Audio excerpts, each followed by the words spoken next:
There's a silent war happening inside millions of people every single day. A war against themselves, and most don't even know they're losing it. They wake up already feeling not good enough. They scroll through their phones, comparing, criticizing, and wishing they were someone else. They punish themselves for every mistake, every flaw, every scar they carry. And the saddest part, they think this is normal. They think hating themselves a little bit is just being realistic. They think self-love is some luxury they'll never deserve. But tonight, that lie ends here. Because what you're about to discover is the truth that no one teaches in school, no one posts about on social media, and no one can take away from you once you hear it. Real self-love isn't something you have to earn. It's something you remember. It's something you already are, and with the wisdom of ancient Buddhism, we're going to peel away every toxic story, every heavy burden, every cruel voice inside you, one by one, until what's left is the undeniable truth. You were never broken. You were always enough. You just forgot. So get comfortable, stay close, and listen carefully, because by the time you reach the end of this journey, you won't just understand self-love. You will feel it living inside you, like a fire that will never burn out again. Let's begin.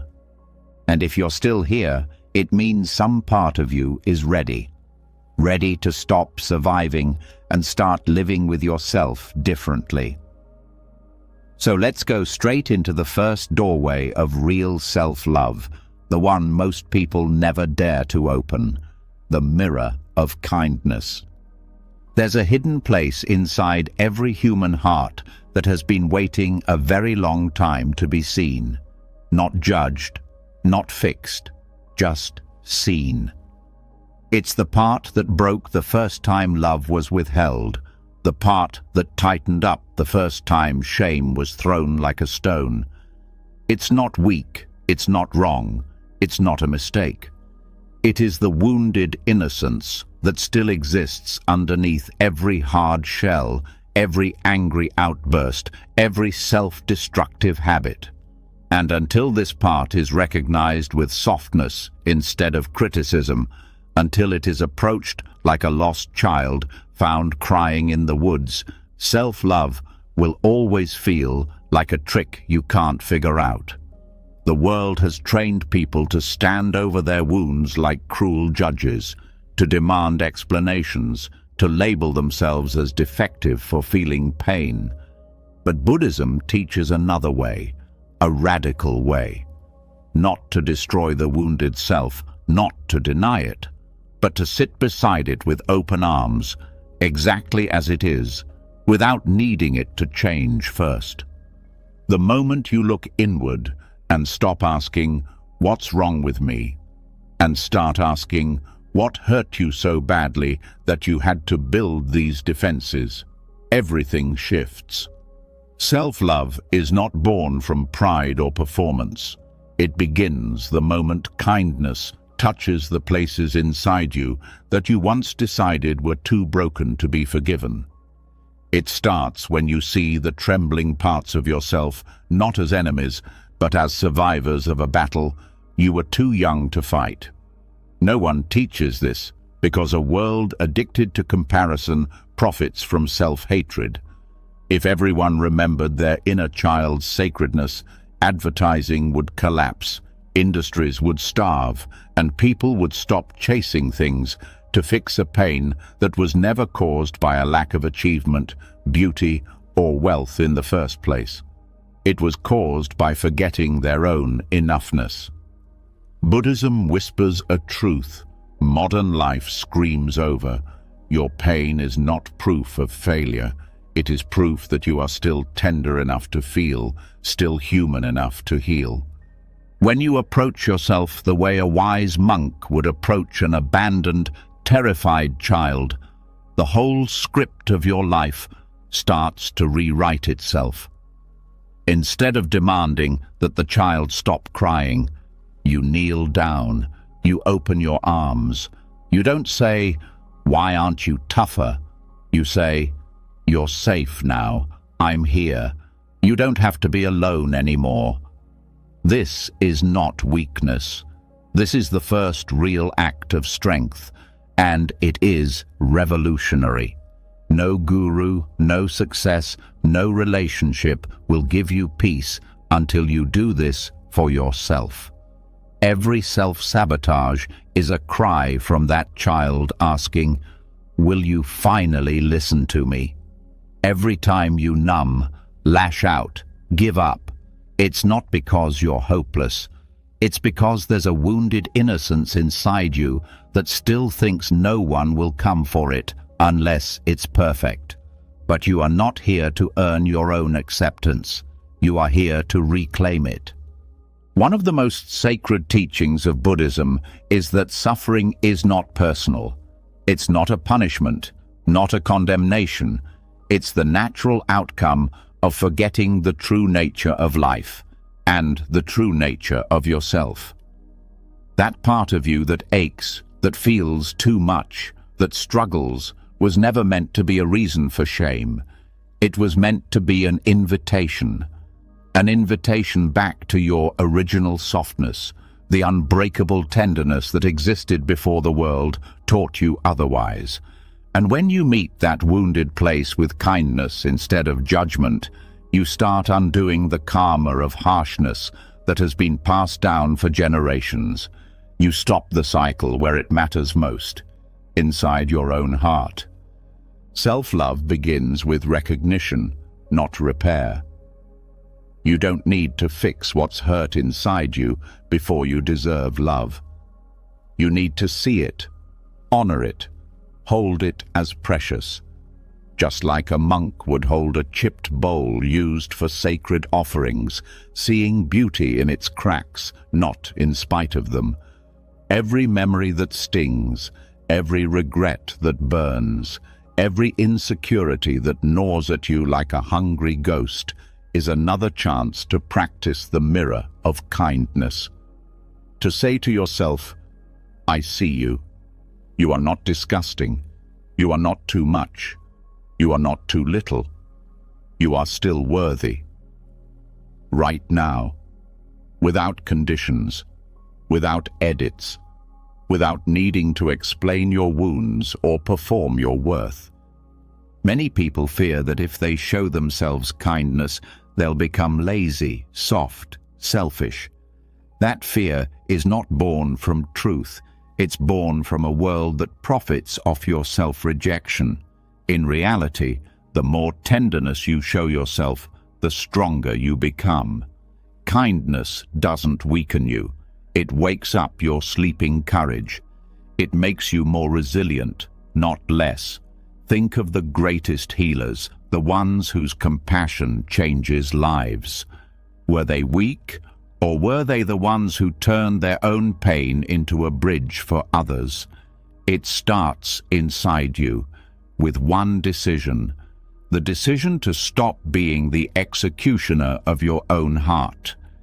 If you were to meet a child who had been bullied, beaten down, made to feel worthless, would you demand that they toughen up before you held them? Of course not.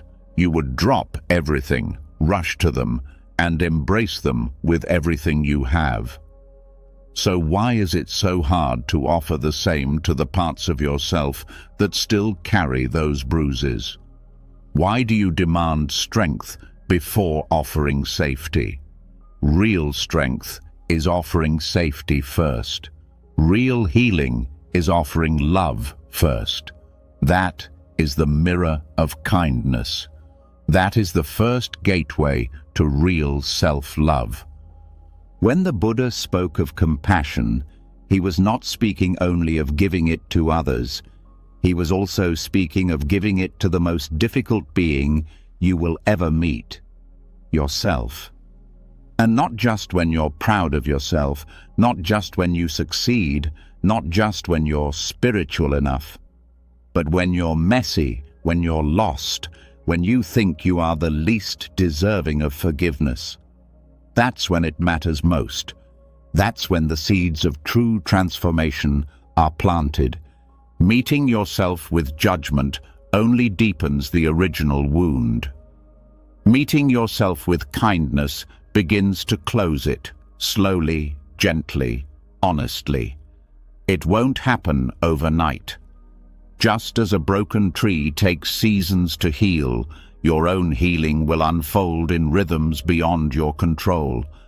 But every act of self-kindness, every moment you hold yourself instead of criticizing yourself, is another stitch in the tapestry of your return to wholeness.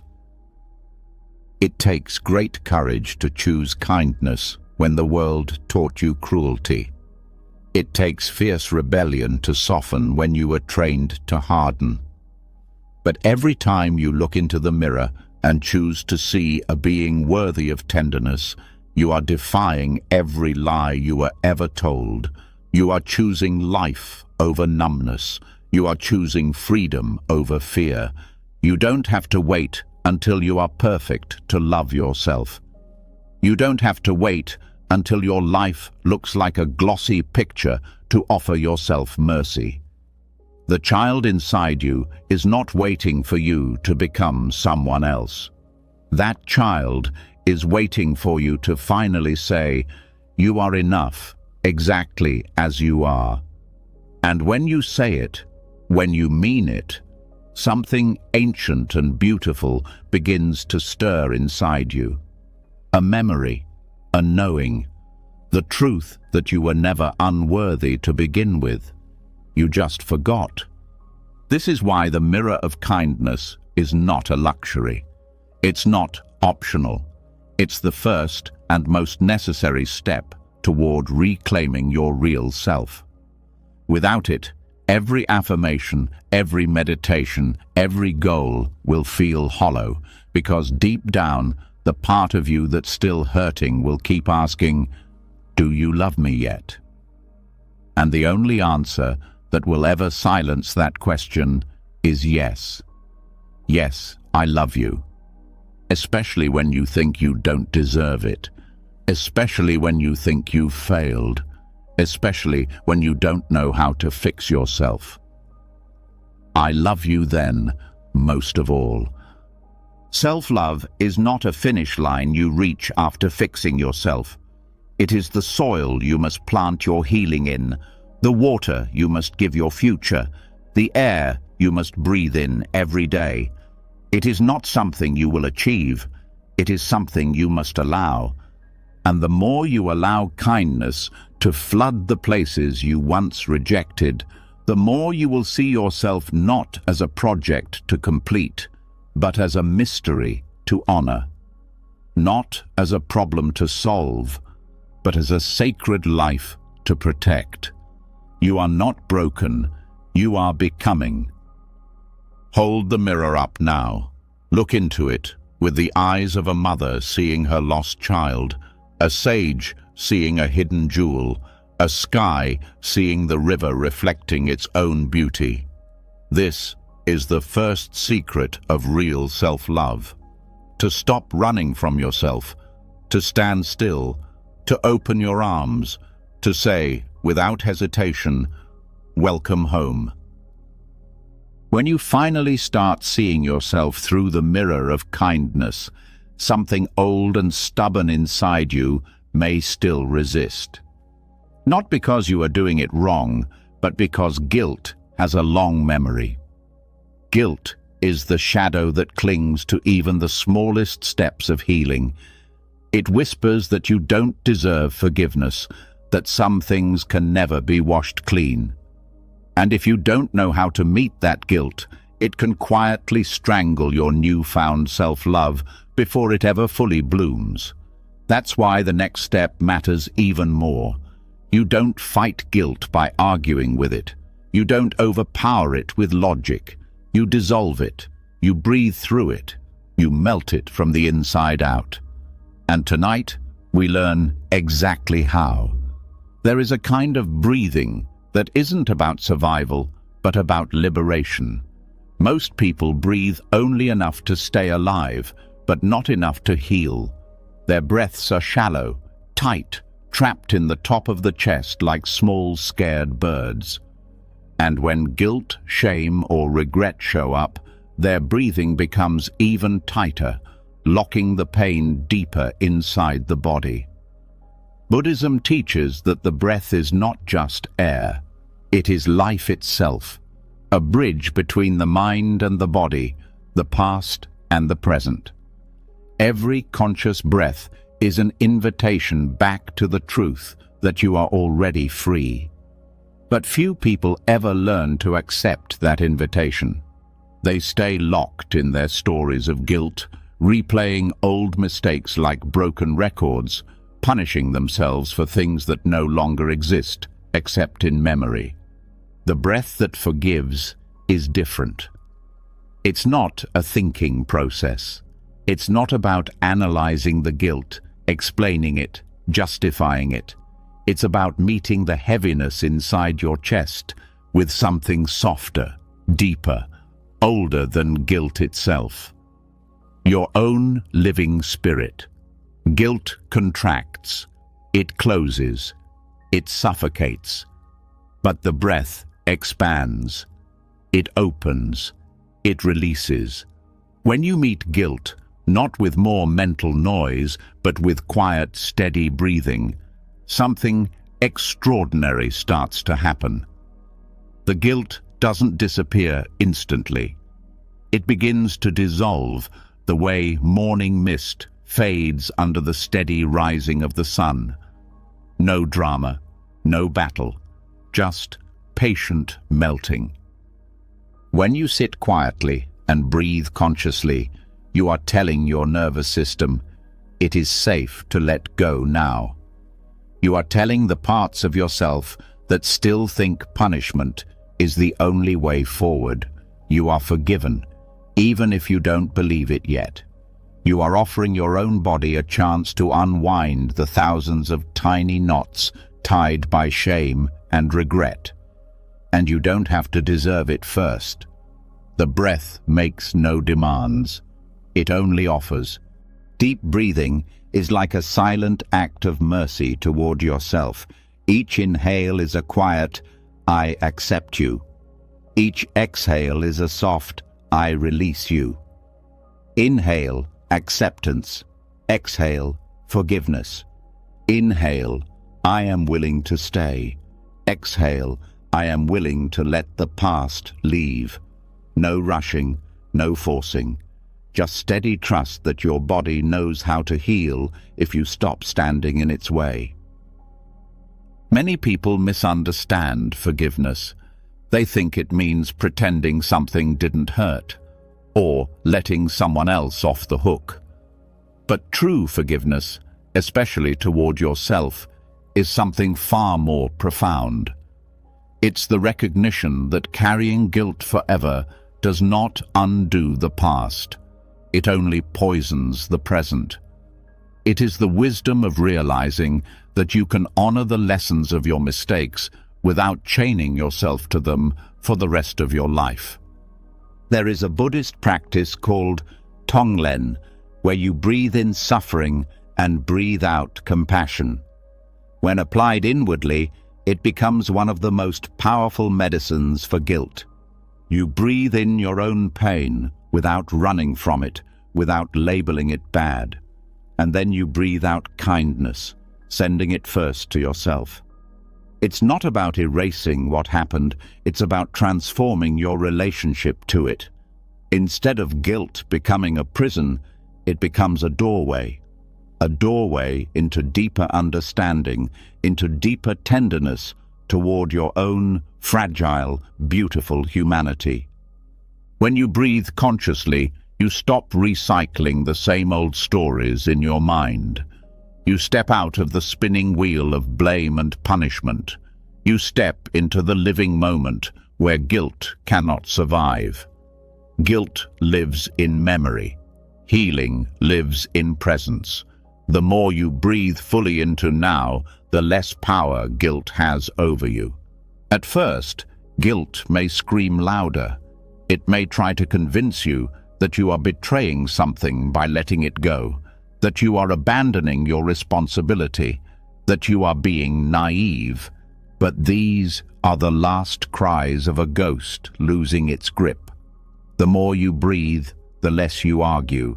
The more you stay gentle and steady, the fainter those voices become. Until one day, they are just background noise, like a distant radio playing a song you no longer dance to. And here's the quiet truth most people never learn. Guilt is not a proof of goodness. Living in shame does not make you noble. It makes you disappear from your own life. It keeps you trapped in an endless courtroom where you are both the judge and the condemned, replaying a trial that should have ended long ago. Buddhism invites you to leave the courtroom, to put down the gavel, to step out into the sunlight of your own forgiveness, breathing fully for the first time. If you sit quietly and place a hand on your chest and take one long, slow breath all the way down to your belly, you will feel something ancient inside you stirring. That is life itself reminding you, you are not the worst thing you've ever done. You are not the harsh words you once said, the moments you regret, the versions of yourself you have outgrown. You are something far older, far wider, far softer. You are a being in the middle of becoming, and you deserve your own mercy. When you breathe with forgiveness, you are not saying the past didn't matter. You are saying the past no longer gets to own you. You are taking back your birthright to peace. You are making an offering to yourself, the offering of unconditional acceptance, here and now, breath by breath. And there is another secret hidden in this practice.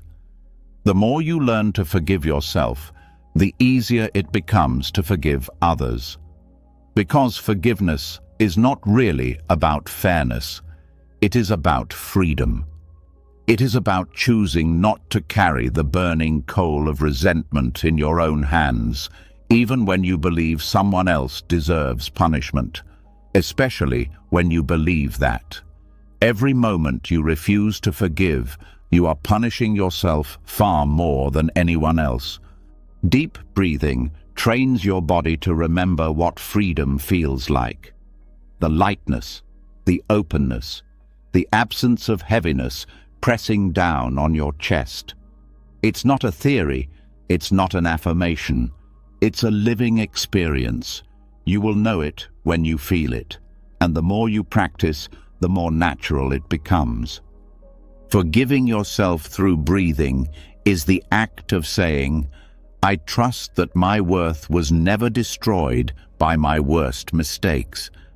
I trust that even if I stumbled, even if I hurt others or myself, even if I made choices I would undo in a heartbeat if I could, the essential goodness of my being was never erased. It was only buried. And now I am breathing it back into life. Some days, the breathing will feel easy. Other days, it will feel like moving through thick mud. Both are okay. Healing is not a straight line. It's a spiral.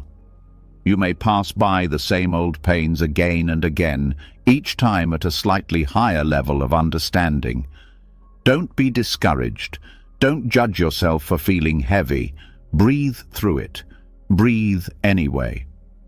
Every breath is a small act of liberation, even if it doesn't feel heroic in the moment. Over time, you will notice something. You will notice that guilt no longer hijacks your days. That shame no longer controls your choices.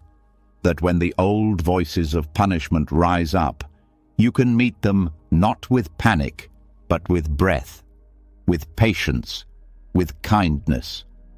And when that happens, you will know that you have not just learned a technique, You have changed the ground you walk on. You have changed the way you live inside your own skin. There is no life without mistakes. There is no love without loss. There is no growth without falling down. But there can be life after guilt. There can be love after regret. There can be a new beginning after every ending you thought would define you forever. Breathe that truth in now. Let it settle into the places inside you that are still tender, still uncertain, still afraid. And as you exhale, let it carry away some of the weight you were never meant to hold. One breath at a time, one moment at a time. Until forgiveness is no longer a concept you struggle to reach. It is the quiet river you live inside. It is the silent yes your heart says to itself every time you breathe. You are not here to suffer forever for the past. You are here to return to your own wholeness. You are here to reclaim the joy that guilt tried to steal. You are here to be free. And it all begins, and it all continues with one simple, revolutionary act: breathing yourself back to life. When the breath finally starts to dissolve the chains of guilt, something even more delicate awakens. A space, a silence inside that is unfamiliar, maybe even frightening at first. Because once the noise quiets down, what's left is the raw truth of your emotions. And many people have spent their entire lives either running from them or trying to fix them. But healing does not demand that you fix what you feel. It asks that you witness it.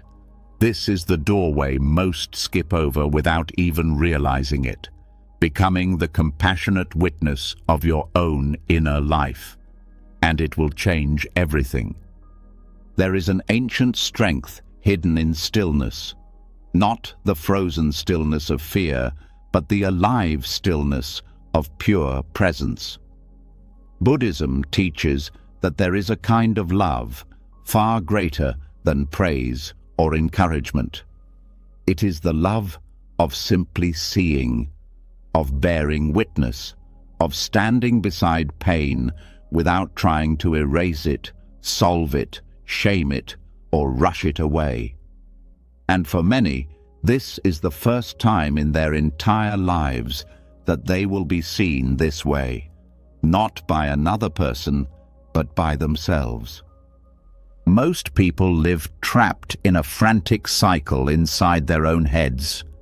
Feel something uncomfortable, panic, criticize themselves for it, try to push it away, feel worse, repeat. It's like trying to put out a fire by throwing gasoline on it. The harder they try to fix what they feel, the deeper they sink. But there is another way. When you step back and become the observer, you break the cycle without violence. You don't have to argue with your emotions. You don't have to beat them into submission. You just have to notice them, without commentary, without attack, without turning them into villains. The compassionate witness inside you is like a wise old tree watching a storm pass through its branches. The tree does not curse the rain. It does not snap its own limbs in frustration. It simply holds space. It bends when it needs to. It stands firm when it can. It lets the storm pass through without losing its own rootedness. And that is what your heart is learning to do. When sadness rises, you don't have to label it bad. You don't have to label yourself broken. You can simply say, sadness is here. When anger surges, you don't have to panic and bury it or explode and regret it. You can simply say, anger is passing through. When fear clutches at your chest, you don't have to shame yourself for being weak. You can simply say, "Ah, fear is visiting now." Like a gentle host welcoming every guest, no matter how messy, no matter how loud. The miracle hidden inside this practice is that feelings lose their power to control you the moment you stop fighting them. They peak, they pass, they dissolve, without being forced, without being denied, without wrecking you. The energy you used to spend suppressing or dramatizing your emotions becomes available again, available for healing, for presence, for real living. But this witnessing has to come with compassion. It is not cold surveillance. It is not detached indifference. It is the warmth of saying to yourself, "You are allowed to feel this." It is the quiet voice inside that says, "You are not wrong for being human." And every time you offer yourself that kind of witnessing, you are building a new foundation of self-trust, one that doesn't collapse when life gets messy. Most people were taught to police their emotions instead of understanding them. Don't cry. Don't get angry. Don't be scared. As if feelings were failures, as if being affected by life was something shameful. But Buddhism teaches that being deeply affected is not a flaw. It is part of being awake. The awakened heart feels it all, the sorrow and the joy, the fear and the courage, the despair and the wonder. And it welcomes it all without trying to amputate half of the human experience. You are not here to become a robot who only feels what's convenient. You are here to become a vast, living space where all of life can flow through you without breaking you. Every emotion that arises inside you is like a traveler knocking on your door. You don't have to let them move in forever, but you do have to acknowledge their presence. Ignoring them or attacking them only makes them louder, more desperate for your attention. When you witness yourself compassionately, you also start to see the difference between pain and suffering. Pain is inevitable. Suffering is what happens when you refuse to let yourself feel the pain. Pain is the storm. Suffering is tying yourself to the tree in the middle of the storm and refusing to let go. Witnessing allows the pain to pass through you without becoming your identity. You feel the sadness, but you are not sadness. You feel the anger, but you are not anger. You feel the fear, but you are not fear. You are the witness, the space, the kindness holding it all. This shift from identification to observation is subtle but revolutionary. It means you can go through hard moments without being shattered by them. It means you can feel lost without believing you are lost. It means you can weep without believing you are weak. The storm passes, the tree remains. Compassionate witnessing also transforms the way you respond to yourself during setbacks. Instead of criticizing yourself for not being healed enough, wise enough, calm enough, you can simply notice your struggle and say, "This is hard," not as judgment, as truth. And by naming it with kindness instead of cruelty, you offer yourself the exact medicine you always needed, the permission to be exactly where you are without shame. There is no timeline for healing. There is no race. There is no prize for reaching some imaginary finish line. Healing happens in layers, in spirals, in slow awakenings that cannot be forced. And every time you stand beside yourself with compassion, you are speeding up the only kind of healing that matters, the healing that rebuilds your relationship with your own soul. The compassionate witness is also your shield against the voices of the world that still try to tell you that you are wrong for being sensitive, wrong for struggling, wrong for feeling too deeply. When you have built the muscle of gentle observation, you no longer need the world's permission to exist. You know inside yourself that your feelings are not obstacles. They are bridges. They are not weaknesses. They are doorways to understanding, to empathy, to wisdom. And perhaps the most beautiful thing about cultivating the witness inside you is that it ripples outward. The more compassion you offer your own emotions, the more compassion you have for others. You stop needing to control how other people feel. You stop needing them to be perfect so you can feel safe. You start holding space for them the way you learned to hold space for yourself. And in doing so, you become a source of peace in a world desperate for it. But none of that is possible until you do it for yourself first. Until you turn inward, sit quietly, and say to whatever rises, "I see you. You are allowed to be here. You are not alone."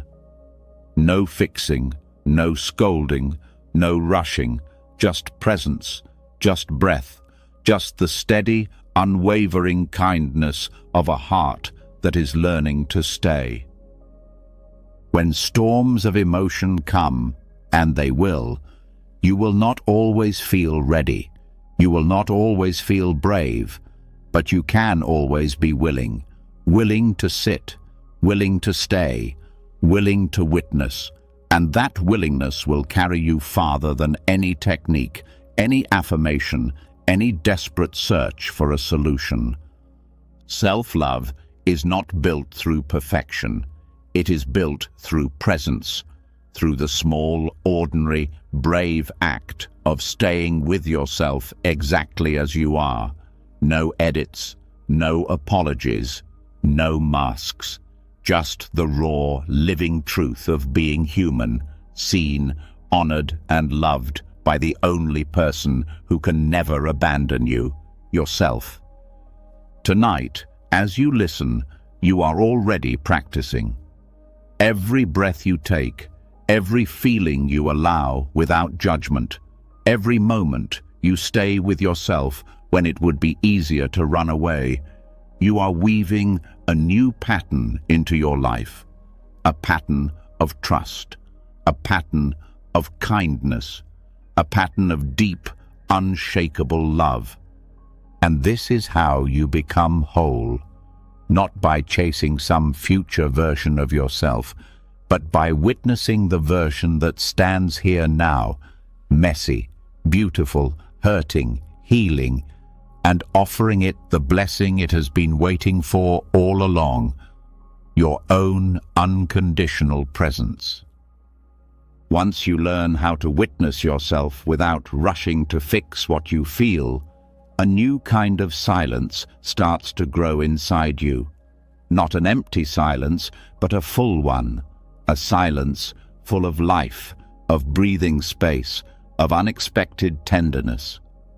And if you listen closely, you'll hear an old, heavy belief still rattling quietly in the background.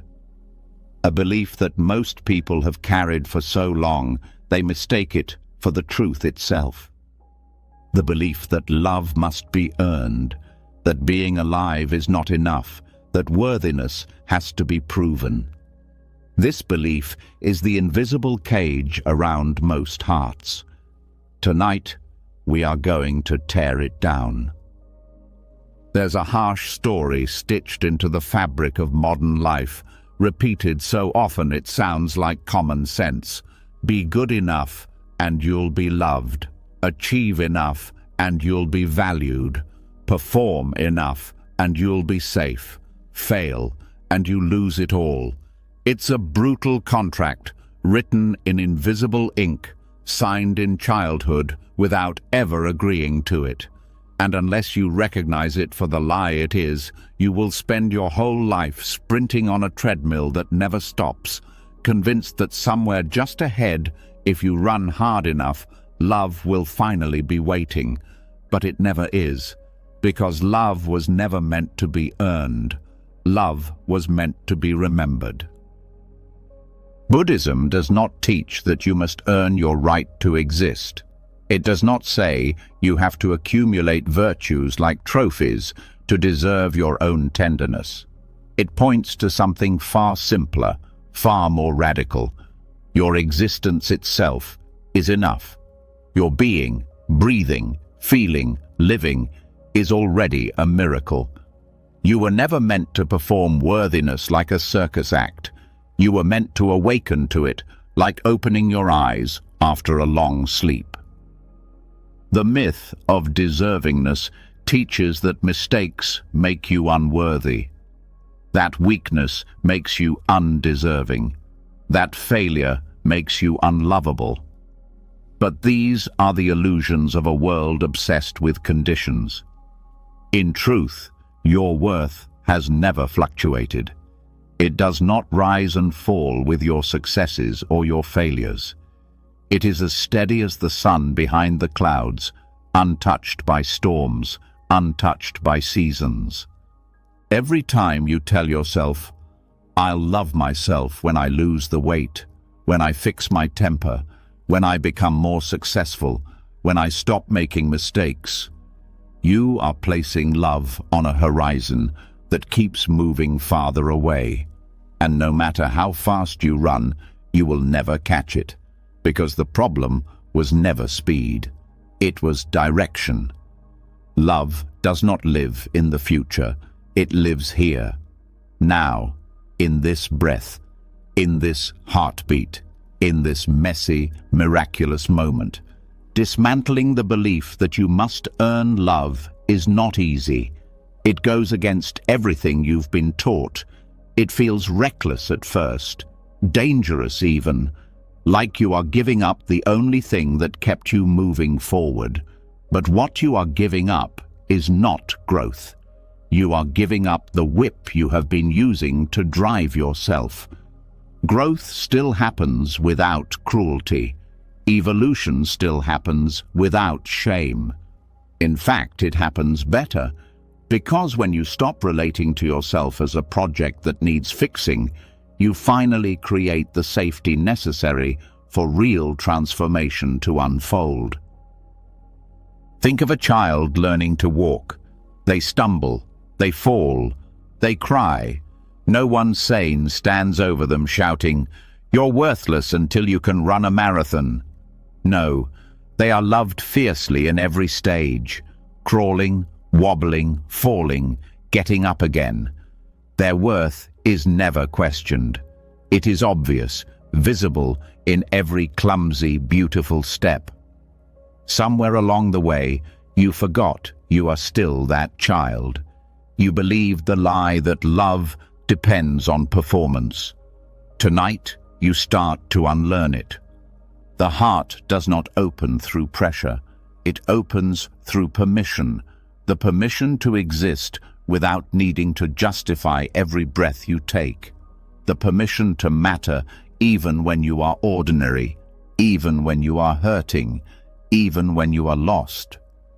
Real self-love starts not when you achieve some ideal version of yourself, but when you drop the exhausting quest to become lovable and realize you always were. There will be a voice inside you that resists this, a voice that says, "But what about all the mistakes I made? What about the people I hurt? What about the things I still haven't fixed?" Listen closely. Recognizing your worth does not erase responsibility. It empowers it. When you love yourself without conditions, you are more capable of making amends where needed, more capable of changing harmful patterns. Not because you hate yourself into change, but because you love yourself enough to want better for yourself and for others. Conditional love creates fear-based change, temporary and brittle. Unconditional love creates true change, rooted in stability, compassion, and long-term vision. A tree grows stronger not by fearing collapse, but by sinking its roots deeper into the earth.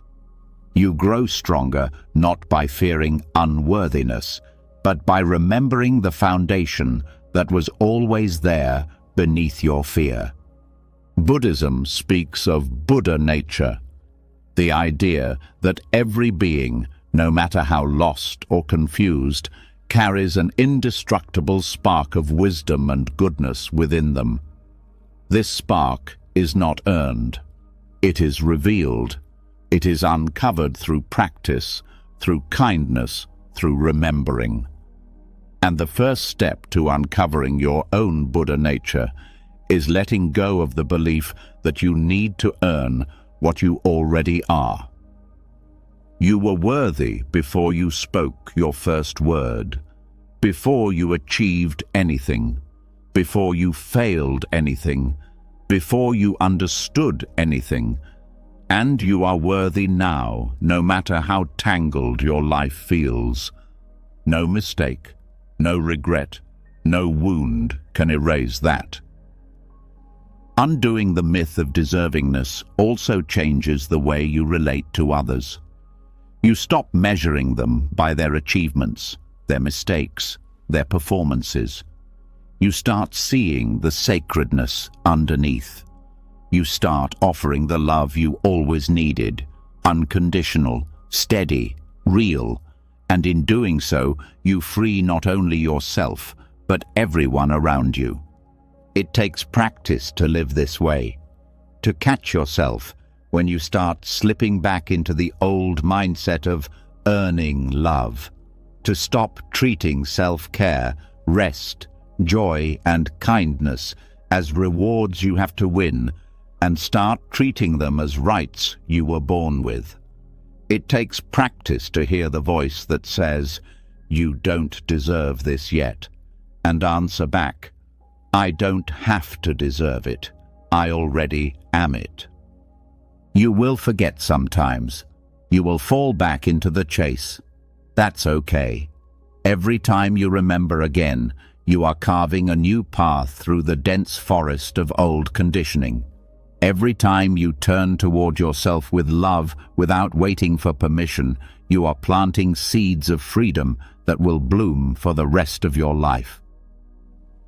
You are not here to win love like a trophy. You are here to embody love like a river, flowing, generous, free. You are not here to perform your worth. You are here to live your truth. You are not here to chase approval like a starving animal. You are here to remember that you have always been enough, exactly as you are. The next time you catch yourself thinking, "I'll feel better about myself when..." Stop, breathe, look around. Let the ground under your feet remind you you are already standing on sacred earth. Let your own heartbeat remind you you are already part of something vast and precious beyond understanding. Let your own breath remind you you do not have to earn your place here. You never did. This is not permission to stagnate. This is permission to grow from love instead of from fear. To move toward your highest self, not because you are terrified of being unworthy, but because you are excited to express the fullness of who you already are. That is the only sustainable fuel for a life of true joy. The myth of deservingness is one of the deepest poisons inside the human spirit, and dismantling it will take time, patience, courage. But every step you take away from that old lie and toward the truth of your unconditional worth is a revolution. It is a rejection of everything that ever tried to convince you that you had to earn your right to breathe, to hope, to dream, to love. You are not a product to be polished until acceptable. You are not a mistake that needs constant correction. You are a living, breathing miracle still unfolding. You are the sky. The clouds passing through are just stories. Stories you can watch. Stories you can let go. Tonight, as you rest, let your whole being soak in this truth. Let it sink into your bones. You do not have to earn rest. You do not have to earn peace. You do not have to earn love. You are allowed to have it. You were allowed all along. And as you sleep, know this: there is nothing left to chase. There is only everything left to receive. Once you finally drop the exhausting chase to prove your worth, another, even deeper truth starts knocking quietly inside you. It asks a question few dare to answer honestly. If you are already enough, if you no longer have to earn love, can you also stop fighting your own body? Not just tolerate it, not just accept it as a necessary inconvenience, but love it, honor it, revere it. This next step is where real freedom begins, and it's where most turn back, afraid to face what they've been trained to hate about themselves. But you will not turn back. You are ready now to enter the temple. Your body is not a mistake. It never was. It is not a failed project that needs endless remodeling. It is not an embarrassment to hide. It is not a problem to solve. It is the living, breathing vessel that has carried you through everything. Every heartbreak, every victory, every sleepless night, every laugh that shook your ribs, every tear you thought would drown you. This body has been your silent, loyal companion since before you had words to thank it. And tonight, you are going to start remembering how sacred that really is. The world around you will try to convince you otherwise. It will scream that your body must meet impossible standards before it deserves admiration. It will flood you with images of manufactured perfection. It will profit from your self-loathing. But Buddhism teaches that true seeing, true wisdom, pierces through the illusion. True seeing recognizes that aging is not decay, that scars are not shame, that weight, wrinkles, marks, asymmetries, all the so-called flaws, they are not accidents. They are stories written into your skin by life itself. They are the living history of your becoming. To love your body as it is, you must first unlearn the brutal way you have been taught to look at it.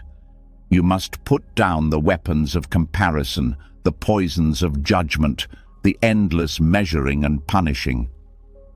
You must remember how a monk treats a temple, not by demanding it be shinier, newer, flashier, but by tending to it with quiet reverence, sweeping its floors, repairing its cracks, bowing in gratitude for the space it holds. Your body is not an enemy to conquer. It is not a project to perfect. It is a sacred space, a field of miracles that asks only for respect. Every cell is a universe. Every breath is a prayer. Every step is a small act of creation. Your heart beats without being asked. Your lungs expand without demanding reward. Your eyes take in the beauty of the world without needing applause. How dare anyone tell you that this temple is not already holy? Going beyond acceptance into reverence means changing the way you speak to yourself, not with empty flattery, but with truth. Instead of saying, "I guess I have to accept my flaws," you say, "This body is a sacred witness to 1,000 victories I once thought I wouldn't survive." Instead of saying, "I'll love myself when I look different," you say, "I love this body because it stayed, because it carried me through pain I thought would destroy me." You stop seeing your reflection as a problem to fix and start seeing it as a living altar to the life you have fought so hard to live. There is profound power in loving a body that the world has taught you to hate. It is an act of rebellion against a system that profits from your insecurity.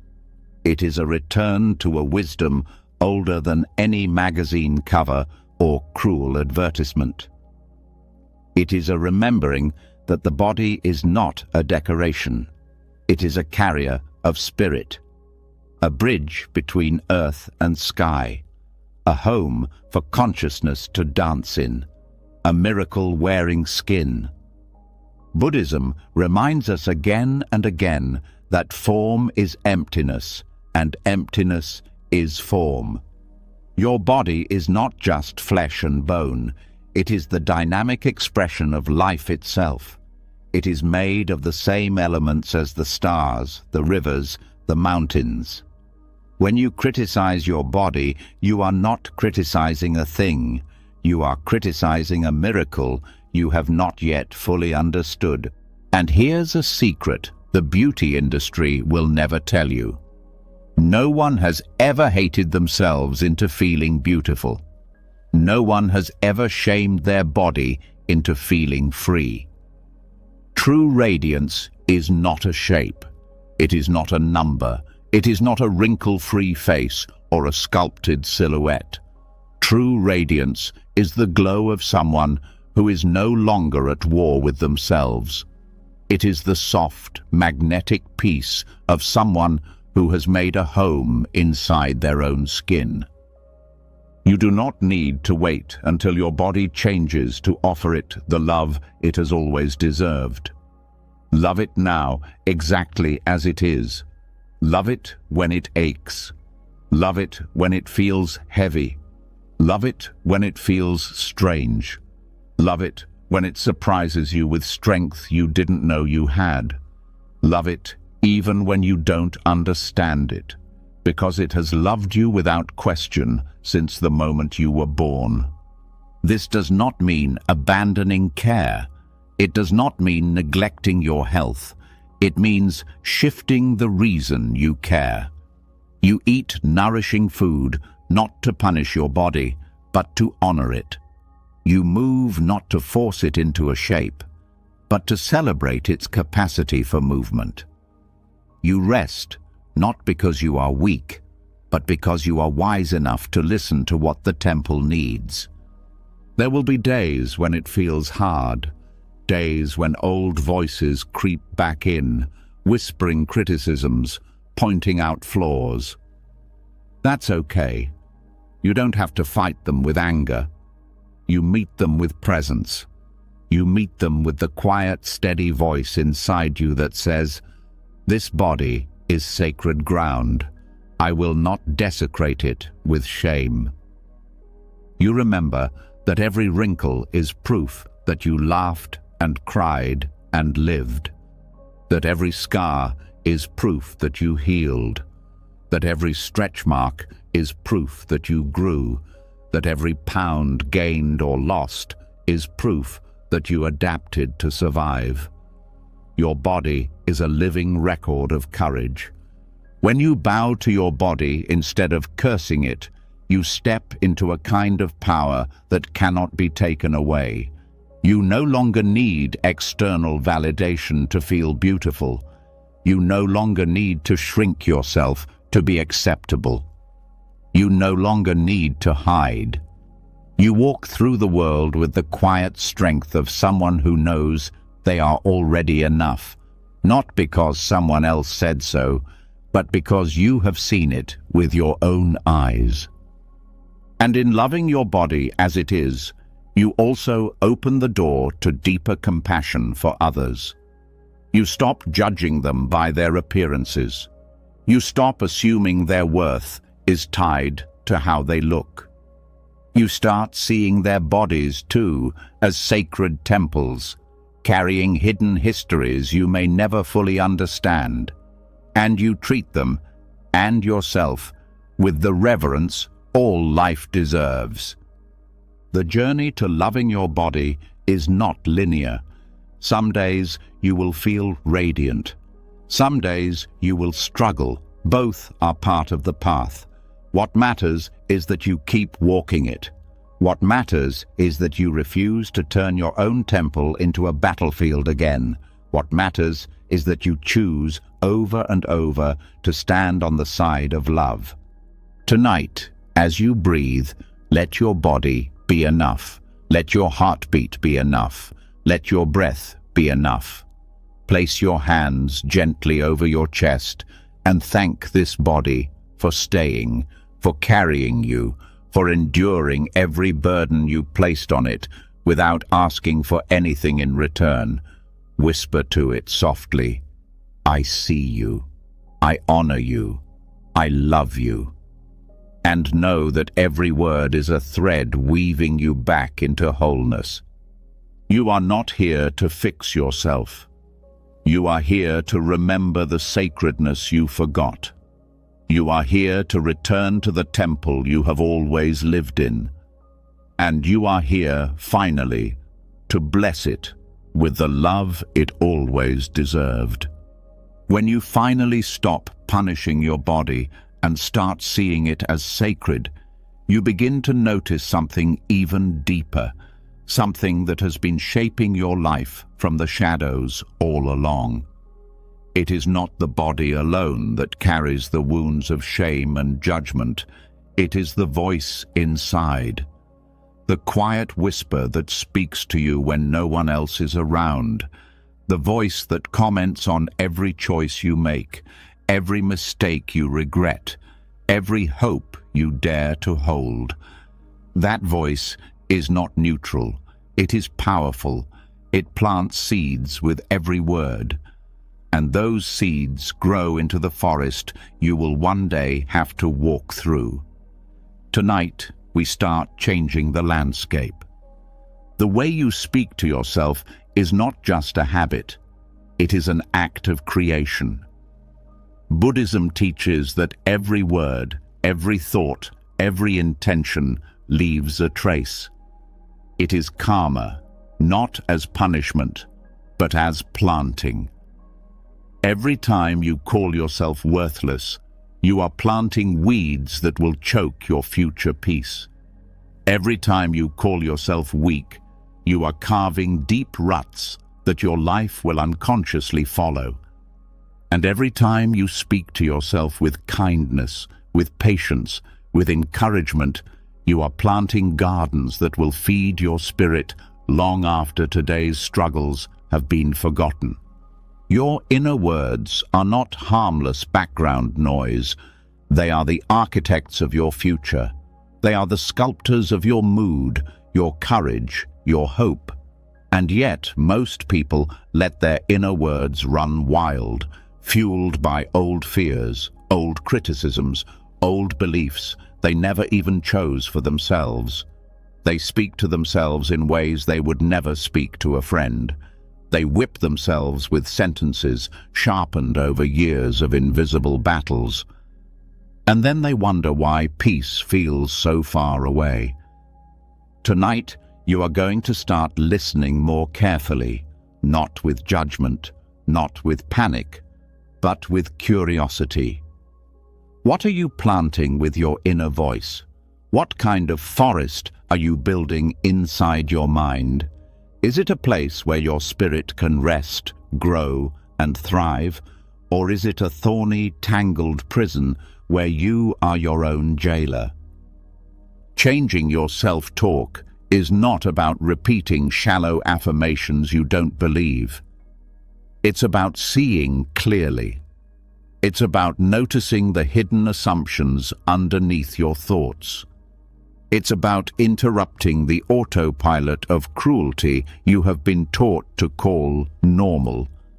It's about choosing again and again to plant seeds that nourish instead of seeds that poison.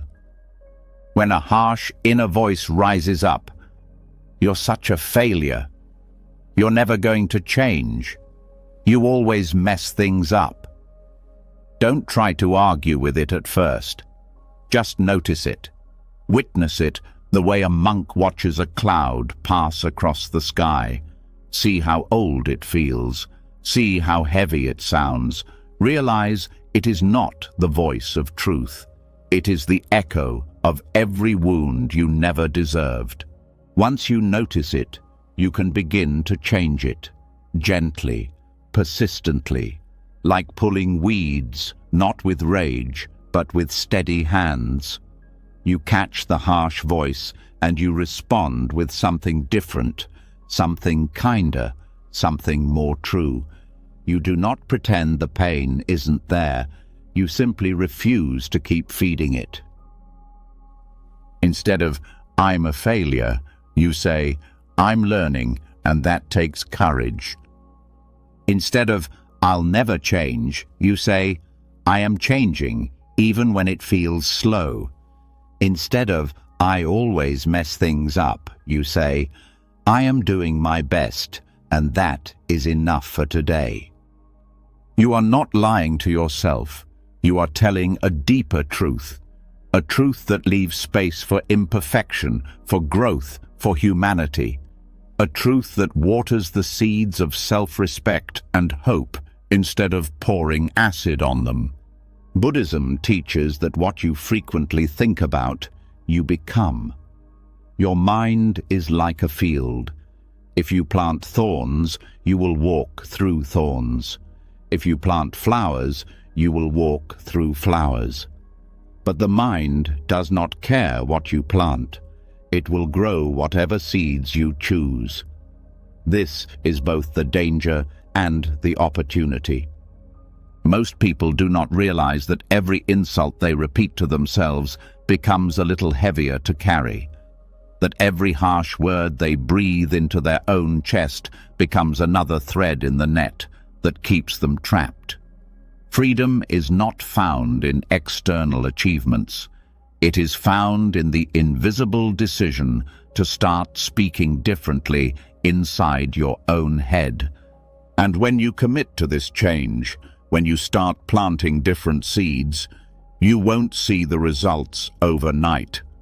Just like a garden, the first signs of life are hidden underground.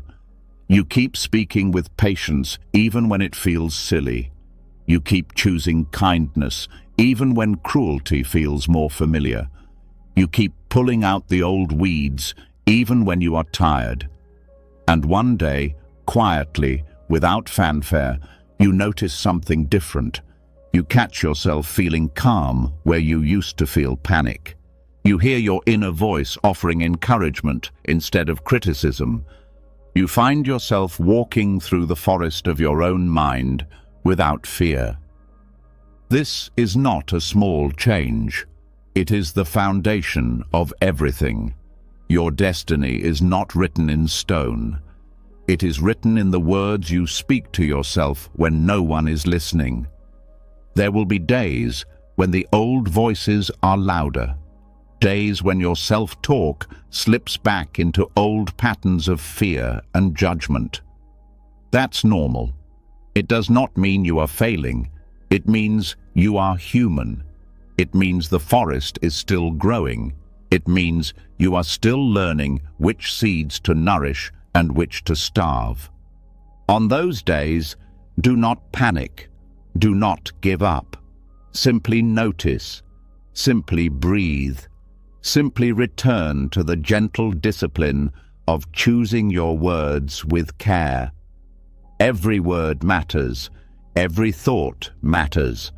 Every moment you catch yourself slipping and choose a kinder thought instead, you are changing the soil of your life. You are not here to be perfect at this. You are here to be patient. You are here to be persistent. You are here to become the loving gardener of your own mind, pulling weeds without anger, planting flowers without haste, trusting that the roots are growing even when you cannot see them yet. And here's a secret most people miss. The kinder you are to yourself, the stronger you become. Not weaker, stronger. Because when your inner voice becomes your ally instead of your enemy, you no longer waste precious energy fighting yourself. You have that energy available for healing, for growing, for dreaming bigger than you ever thought possible. The karma of inner words is not abstract. It is immediate. It is cumulative. It is powerful beyond measure. Every time you tell yourself, "I am doing my best," you are planting resilience. Every time you tell yourself, "It's okay to rest," you are planting sustainability. Every time you tell yourself, "I deserve love," you are planting the roots of unshakable peace. You are not stuck with the inner landscape you inherited. You are not doomed to live inside the echoes of other people's cruelty. You have the power to become the architect of a different future, not by forcing yourself to think only positive thoughts, but by gently, steadily replacing the language of fear with the language of love. And as your inner words change, so will your life. Slowly at first, then with breathtaking speed. You will notice opportunities where you once saw only obstacles. You will feel courage where you once felt only hesitation. You will begin to trust that you are allowed to exist fully, even with your flaws, even with your fears, even with your unfinishedness. Because the forest inside you is always listening. And tonight, you are planting something new, something beautiful, something that will grow taller and stronger and wilder than you can even imagine yet. All because you chose, in 1,000 small invisible moments, to speak to yourself as if you were worthy, because you are. You always were. And now, finally, you are learning how to say it to yourself and believe it. As your inner voice becomes softer, stronger, and more rooted in kindness, something even deeper begins to surface. Old echoes, quiet regrets, moments when you abandoned yourself, when you stayed silent instead of speaking your truth, when you ignored your own needs to please others, when you looked away from your own pain to avoid discomfort. These moments do not disappear just because you start speaking kindly now. They wait. They linger. They ask for something you may not have known how to give before. An apology, not the dramatic kind filled with guilt and self-attack. A silent, sacred kind. A reconciliation between you and your own soul. Tonight, you will finally begin making peace with the parts of you that you left behind. There is a wound that grows every time you betray yourself.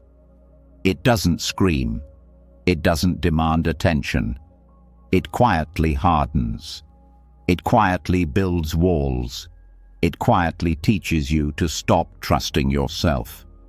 And self-trust, once broken, does not return with promises alone. It returns with action, with humility, with acknowledgement. Buddhism teaches that true healing is not about pretending the break never happened. It is about turning toward it, bowing before it, offering the apology that was always needed but never spoken. Silent apologies to yourself are not weakness. They are strength.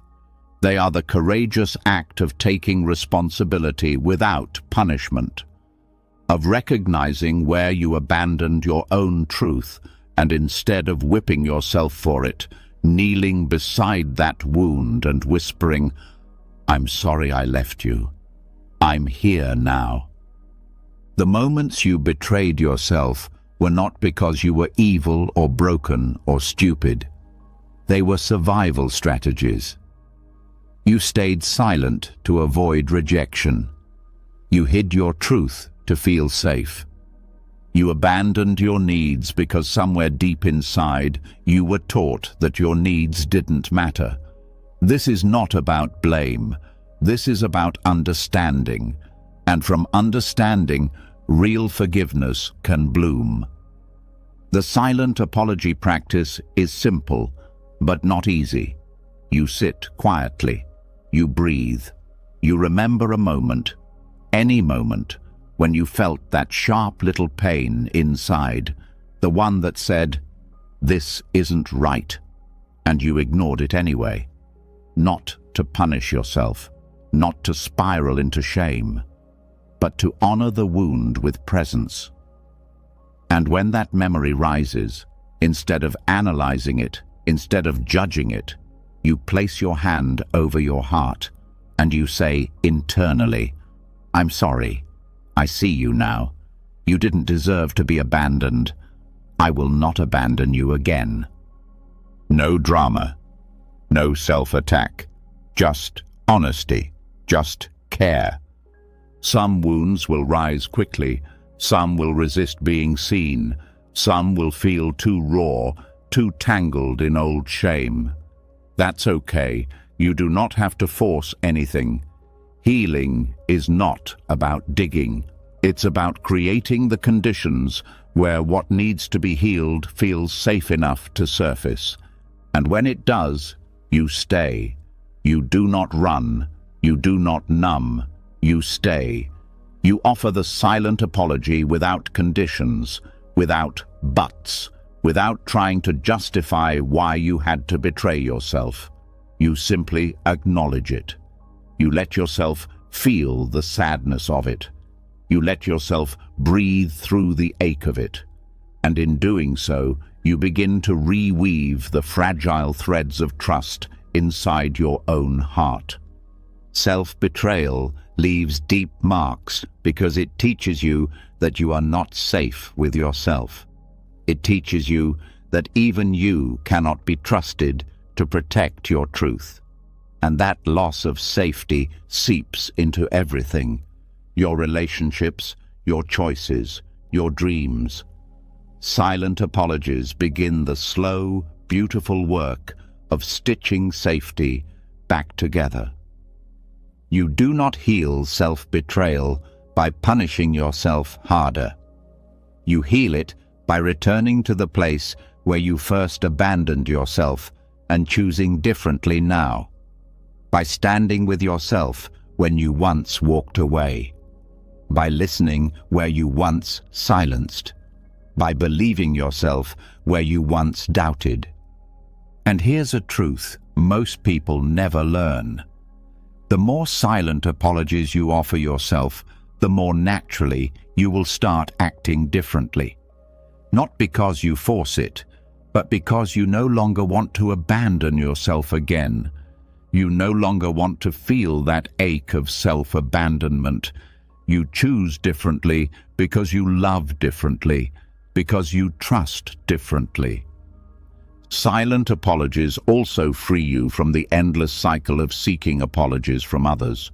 You realize that the deepest betrayal was never what someone else did to you. It was what you were taught to do to yourself in response. When you heal that, when you stand with yourself again, the power others had over your peace dissolves. They no longer hold the keys to your healing. You do. And when you practice silent apologies regularly, something even softer awakens. Compassion. You stop being so hard on your younger self. You stop judging the parts of you that made desperate, clumsy choices. You start seeing yourself not as a villain who ruined everything, but as a wounded traveler who did the best they could with the tools they had at the time. You start whispering to yourself not just, "I'm sorry," but also, "Thank you for surviving. Thank you for trying. Thank you for not giving up, even when you wanted to." And with every whisper, with every breath of forgiveness, the walls inside you start to soften. The hardness you thought was permanent begins to melt. The spaces you thought were too broken to heal begin to glow quietly from within. There is no right timeline for this. Some wounds will need many silent apologies before they start to loosen. Some will need just one honest moment of presence. Trust the process. Trust the wisdom of your own heart. Healing moves at the speed of trust, not at the speed of your impatience. And do not be surprised if along the way you grieve. Grieving is not failure. It is a sacred part of healing. You are mourning the times you did not know how to stand up for yourself. You are mourning the lost chances, the silenced truths, the years you spent chasing love outside yourself because you didn't know how to give it inside. Let the grief come. Let it wash through you. Every tear is another silent apology finding its way home. This practice also redefines what strength means. Strength is not never betraying yourself again. Strength is noticing faster when you do. Strength is choosing to return over and over without shame, without harshness. Strength is saying, I may have left myself before, but today I choose differently. And over time, you will notice that the spaces where you once felt hollow and ashamed are now filled with quiet resilience. That the parts of you once wanted to hide are now places of tenderness, wisdom, and beauty. That self-betrayal no longer feels inevitable. It feels foreign. It feels impossible. Because you have become someone who stands with yourself no matter what. There will still be temptations. Moments when it feels easier to silence your truth, to fit in, to shrink yourself, to avoid conflict. That's human. That's normal. But now you will recognize the cost. Now you will feel the tug of loyalty to yourself stronger than the pull of fear. Now you will choose, more often than not, to stay true. And when you don't, because you won't always, you will know how to return.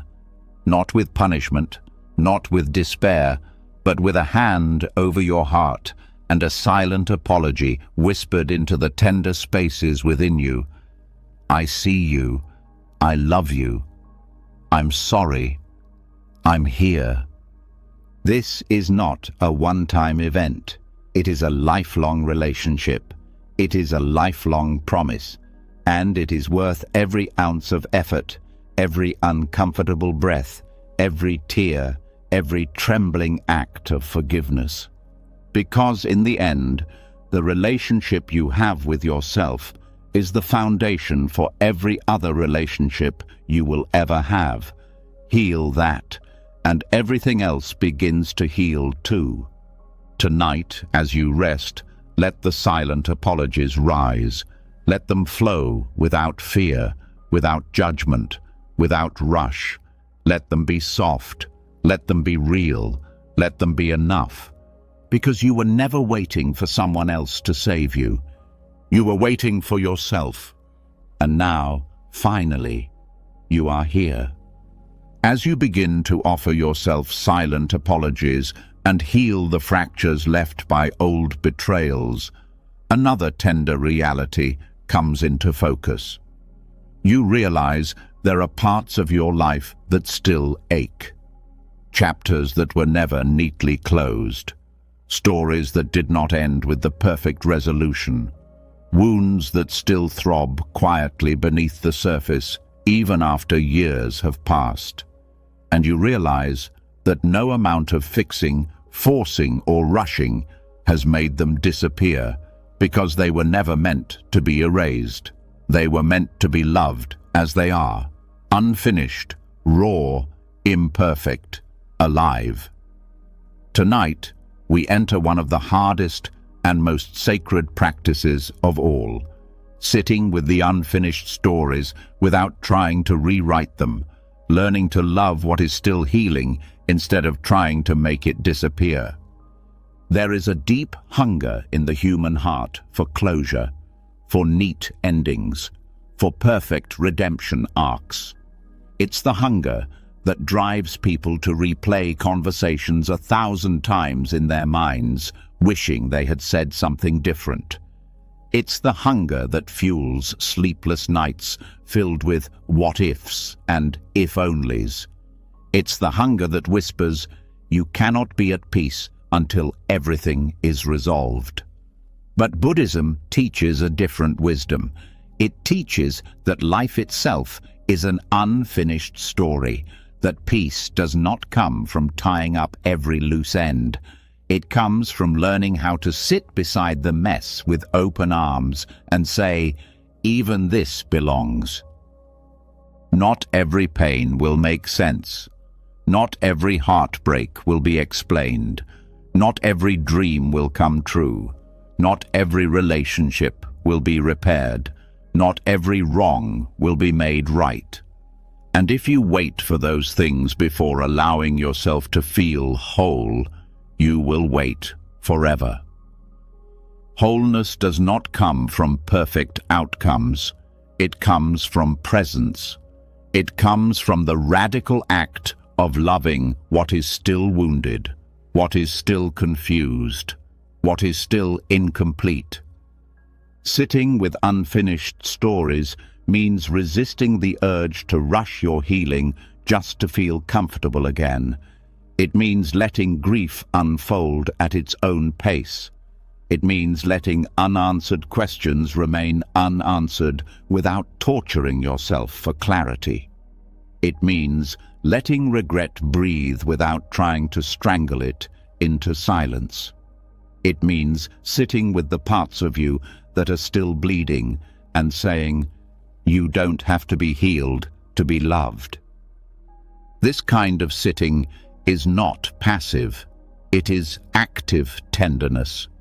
It is choosing to stay present with your own discomfort instead of abandoning yourself again. It is choosing to witness your own sorrow without trying to silence it. It is choosing to treat your pain not as a flaw, but as a sacred testimony to your willingness to live fully, to feel deeply, to risk being broken in the pursuit of connection and meaning. The parts of your story that are unfinished are not failures. They are proof that you were brave enough to engage with life, even knowing there were no guarantees. They are proof that you dared to love, to hope, to trust, even when it didn't turn out the way you wanted. They are proof that your heart was never small or shallow. It was wide enough to risk breaking. Buddhism often speaks of the lotus that grows from the mud, but it rarely promises that the mud will disappear. The lotus rises, brilliant and whole, because of the mud, not despite it. Your unfinished stories are the mud. The messy, murky, painful places where your deepest beauty is born. To sit with them without trying to clean them up is to allow the lotus of your own spirit to bloom. There is a quiet dignity in refusing to rush your own becoming, a strength in saying, "I can love myself here, even if this story never resolves the way I hoped." A wisdom in knowing that some healing does not look like closure.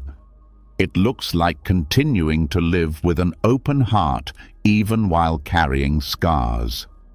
You may find yourself tempted to minimize your unfinished stories, to tell yourself they don't matter, to bury them under distraction or denial. But the parts of you that still ache do not need to be erased. They need to be witnessed. They need to be honored. They need to be given a seat at the table of your life, not hidden in the attic of your mind.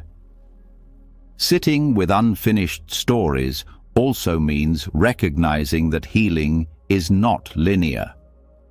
Some days you will feel free, light, almost untouched by the old pain. Other days, the ache will flare up as if no time has passed at all. Neither state means you are failing. Healing moves in spirals, not straight lines. Every revisit is an opportunity to sit more deeply, to love more fully, to stay more bravely. And here's a truth the world rarely speaks. It is not the people who have closed every chapter perfectly who are the most alive. It is the people who have learned to carry their open wounds with grace. It is the people who have accepted that life is a series of beginnings, middles, and not always endings. It is the people who can sit in the mystery without needing to solve it. When you practice sitting with your unfinished stories, you stop needing to force yourself into artificial narratives of triumph. You stop needing to pretend that everything happens for a reason you can immediately understand. You stop needing to package your pain into something palatable for others. You allow your story to be as messy, as tender, as incomplete as it is, and you love it there. This practice also invites a profound humility. It reminds you that you are not the sole author of your life, that some stories remain open because they were never yours alone to close. That forgiveness sometimes happens silently, long after words are possible. That understanding sometimes blooms years after confusion first rooted itself. That love sometimes lingers even after goodbye. You are not weak because you have unfinished stories. You are human. You are courageous for choosing to stay connected to your own heart, even when it hurts.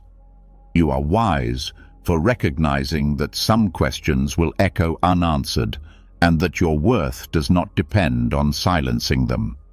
Tonight, as you breathe, let yourself sit with whatever is still aching. Let yourself hold the stories that do not have tidy endings. Let yourself love the parts of your life that feel unresolved. Whisper to them, not with impatience, but with tenderness. You are not a mistake. You are part of my sacred becoming.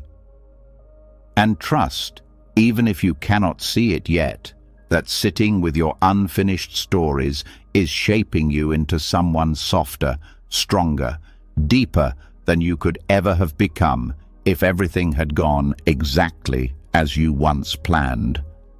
You are not broken because your healing is incomplete. You are beautiful because you are willing to keep loving yourself through every unfinished chapter. You are the story still being written, and that is more than enough.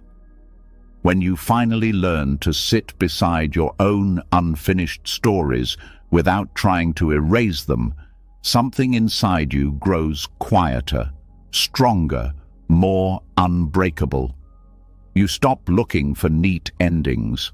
You stop waiting for permission to feel whole. You start trusting your own unfolding. But with this new clarity comes a hard, burning truth. You start seeing how much of the world you were born into was designed to make you hate yourself. You start noticing how often self-doubt, self-criticism, and endless comparison are sold as normal ways of living. And you realize something that changes everything. Loving yourself in a world that profits from your self-hatred is not weakness. It is rebellion. It is spiritual defiance.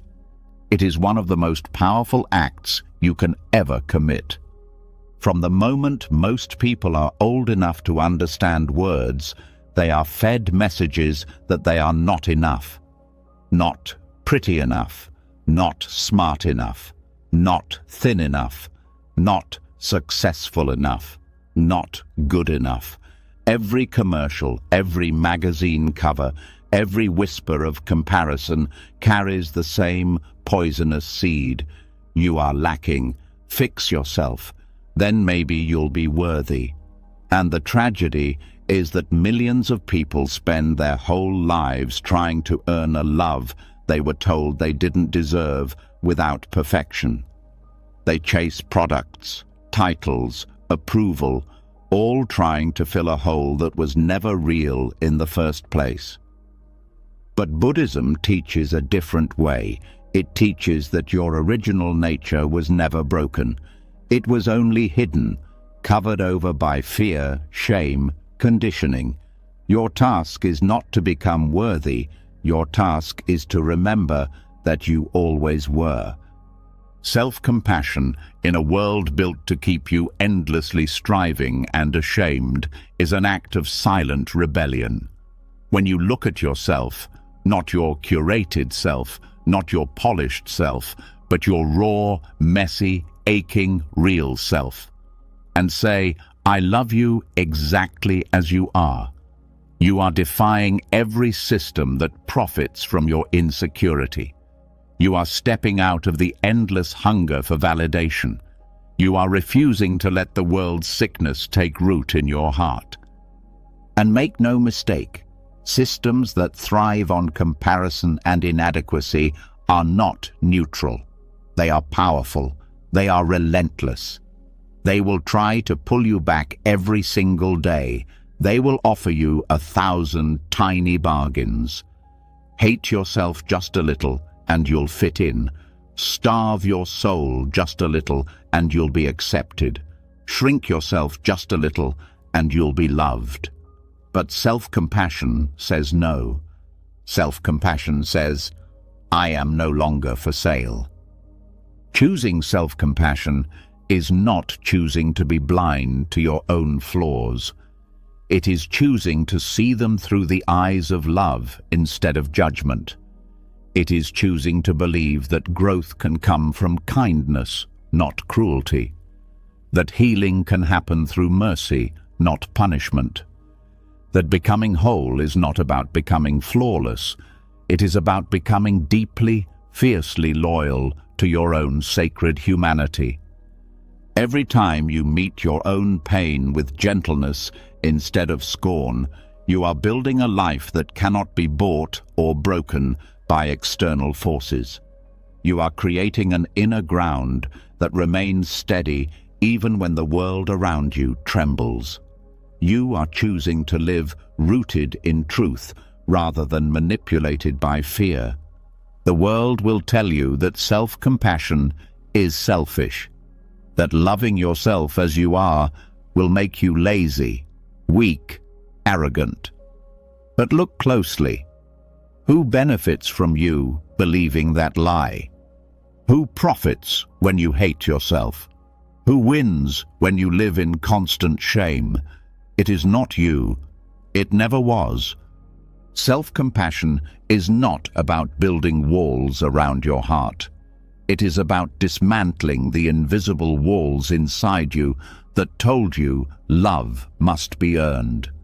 It is about living open-hearted in a world that tries to harden you. It is about being brave enough to say, I will not abandon myself, even if the whole world tells me I should. And here's something few people realize. The more you love yourself, the harder it becomes for others to manipulate you. You stop chasing approval from people who don't have your best interests at heart. You stop molding yourself into shapes that make others comfortable. You start living from a deep, steady place inside that knows its own worth without needing to prove it. Self-compassion also makes you more compassionate toward others, not less. When you stop seeing yourself as a competition, you stop seeing other people that way too. You stop needing them to fail so you can feel superior. You stop needing them to be perfect so you can feel safe. You start seeing their struggles with the same tenderness you have learned to offer yourself. And yet, self-compassion remains radical because it threatens the old structures.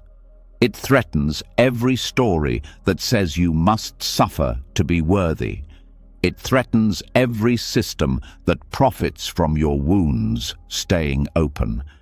It threatens every relationship that depends on you staying small and silent. To love yourself in a world that demands you constantly apologize for existing is to pick up the torch of spiritual revolution. It is to say, I will not spend my one precious life despising the body that carries me. I will not spend my one precious life starving the soul that is already enough. I will not spend my one precious life chasing a love I already carry inside me. And yes, it will be lonely sometimes. Choosing self-compassion means sometimes stepping away from the crowds that bond over mutual self-loathing. It means refusing to participate in conversations that tear people down, including yourself.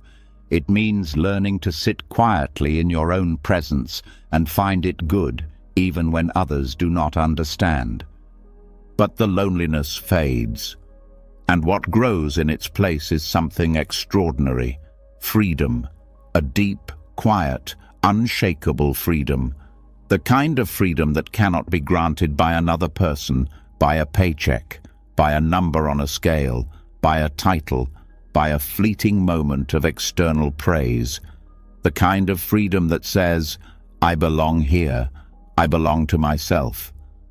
Choosing self-compassion does not mean you stop striving to grow. It means you stop striving from fear. You start growing from love. You start creating not to prove your worth, but to express it. You start dreaming not because you are inadequate, but because you are overflowing. And every time you choose compassion over cruelty, every time you choose mercy over judgment, every time you choose tenderness over punishment, you are not just changing your own life. You are quietly, invisibly changing the world. Because a person at peace with themselves is a powerful force. A person who loves themselves is a beacon. A person who refuses to live in shame becomes a living reminder that another way is possible. Self-compassion is not passive. It is not naive. It is fierce. It is disciplined. It is an act of everyday courage, and it demands everything you have been taught to fear: vulnerability, softness, imperfection, slowness, presence. But it gives back everything you have spent your life searching for: peace, belonging, dignity, joy. Tonight, as you breathe and rest, let yourself feel the weight of this truth. You are not failing by being kind to yourself. You are rising. You are not weak for refusing to hate yourself into improvement. You are wise. You are not selfish for refusing to shrink into someone else's idea of worthiness. You are free. The next time the old voices rise, the voices that say you are not enough, not yet, not ever, answer them not with rage, not with despair, but with a quiet, steady rebellion: self-compassion. Speak to yourself as you would speak to a beloved friend standing at the edge of battle. Speak with gentleness. Speak with courage. Speak with unwavering loyalty to your own sacred heart. You are not here to be perfect. You are here to be whole. You are not here to be consumed. You are here to shine. You are not here to be small. You are here to take up the full space of your own existence, unapologetically, fiercely, tenderly. And it all begins, not tomorrow, not someday, but now, with the radical, rebellious, revolutionary act of loving yourself exactly as you are. As you rise quietly through the rebellion of self-compassion, refusing to buy into a world that demands your self-hatred, another deeper truth starts to reveal itself. It is not enough to love yourself only when you are strong, radiant, successful. If self-love only blooms during your highest moments, it is not yet real. It is still conditional, still fragile, still chained to performance. The real work begins in the places no one claps for, in the simple, awkward, unremarkable hours of your life. Tonight, you step into the hardest and most beautiful practice of all, learning to find divinity in the ordinary. There is a kind of love that does not need fireworks to stay alive. It does not need achievements to stay loyal. It is the love that wakes up beside imperfection every day and chooses to stay. This is the love you are now called to offer yourself. Not the kind that swoons when you are impressive, the kind that stays steady when you are ordinary, when you are tired, when you are clumsy, when you are uninspired, when you are simply human. The world around you is obsessed with highlights. Social media is a parade of best moments. Advertisements are a worship of peak experiences. Everywhere you turn, you are told that meaning lives in the extremes, the big achievements, the grand adventures, the picture-perfect milestones. But Buddhism teaches something different. It whispers that the sacred is not hidden in the rare. It is alive in the daily, in the breath you barely notice, in the meal you eat without fanfare, in the laugh that slips out during a quiet conversation, in the way your heart keeps beating even when you are doing nothing extraordinary at all. If you can only love yourself when life feels exciting, you will spend most of your days disconnected from your own heart. Because most of life is not a highlight reel. It is a slow unfolding of tiny, ordinary moments. Brushing your teeth, folding laundry, sitting in traffic, washing dishes, listening to the rain against the window. These are not obstacles to real life. They are real life. And your capacity to love yourself inside them, to see your own worth, not despite their plainness, but inside it, is what determines whether your love is rooted or fleeting. Loving the ordinary means letting go of the addiction to drama. It means stepping off the stage where you perform your worth and stepping into the kitchen where you spill the coffee and burn the toast and still say, "This too is sacred." It means loving yourself not for what you produce, but for simply being, for breathing, for existing, for waking up and living another messy, beautiful day. There is holiness in the boring hours if you know how to look. There is holiness in the awkward pauses, in the repeated routines, in the small choices no one else sees. True self-love blooms when you can look at an unremarkable Tuesday afternoon and still say, "This matters. I matter, even now." The old conditioning will fight you on this. It will whisper that you are wasting your life if you are not constantly achieving. It will hiss that you are falling behind if you are not constantly improving. It will sneer that your worth is shrinking with every unnoticed, unimpressive day. But that voice is lying. The only thing shrinking is your connection to your own spirit every time you believe it. Buddhism teaches that enlightenment is not a grand event reserved for rare saints. It is the ability to see the true nature of reality exactly as it is, not as you wish it to be. It is the ability to find freedom, compassion, and beauty in the middle of dishes and diapers and deadlines. It is the ability to wake up fully inside your own life instead of sleepwalking through it while waiting for something better to begin.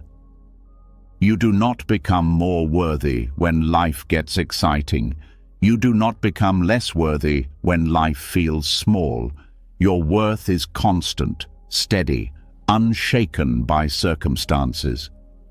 Learning to love the ordinary is learning to live from that truth.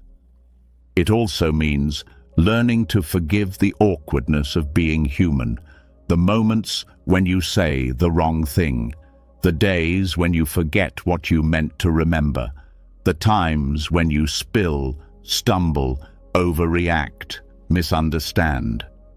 These are not failures to be ashamed of. They are signs that you are participating fully in the messy miracle of life. They are signs that you are showing up. Self-love deepens when you can laugh at yourself without cruelty, when you can embrace your own clumsiness without shrinking, when you can stay tender toward yourself even when you are tired, distracted, imperfect. Loving the ordinary is loving the parts of you that never make it into the highlight reel, and recognizing that they are just as sacred as your best moments. It also means dropping the fantasy that real life will begin later. After you reach your goals, after you fix your flaws, after you finally get it right. Real life is happening now, in this imperfect moment, in this imperfect body, in this imperfect mind. If you are always waiting for life to be extraordinary before you give yourself permission to love it, you will miss the only life you ever had. When you practice loving the ordinary, you start noticing how rich it really is. You start feeling the sunlight on your face differently. You start tasting your food more fully. You start hearing the sound of laughter, even your own, as something precious rather than background noise. You start recognizing that you are not a machine meant to optimize every moment. You are a living being meant to experience every moment. And when you fall short, because you will, when you get lost again in chasing the extraordinary, when you forget to notice the sacredness of a simple day, you do not need to scold yourself. You simply come back. You simply breathe. You simply whisper to yourself, "This is enough. I am enough, even now." The more you practice, the less desperate you feel to prove anything. The less you chase applause, the less you fear quiet.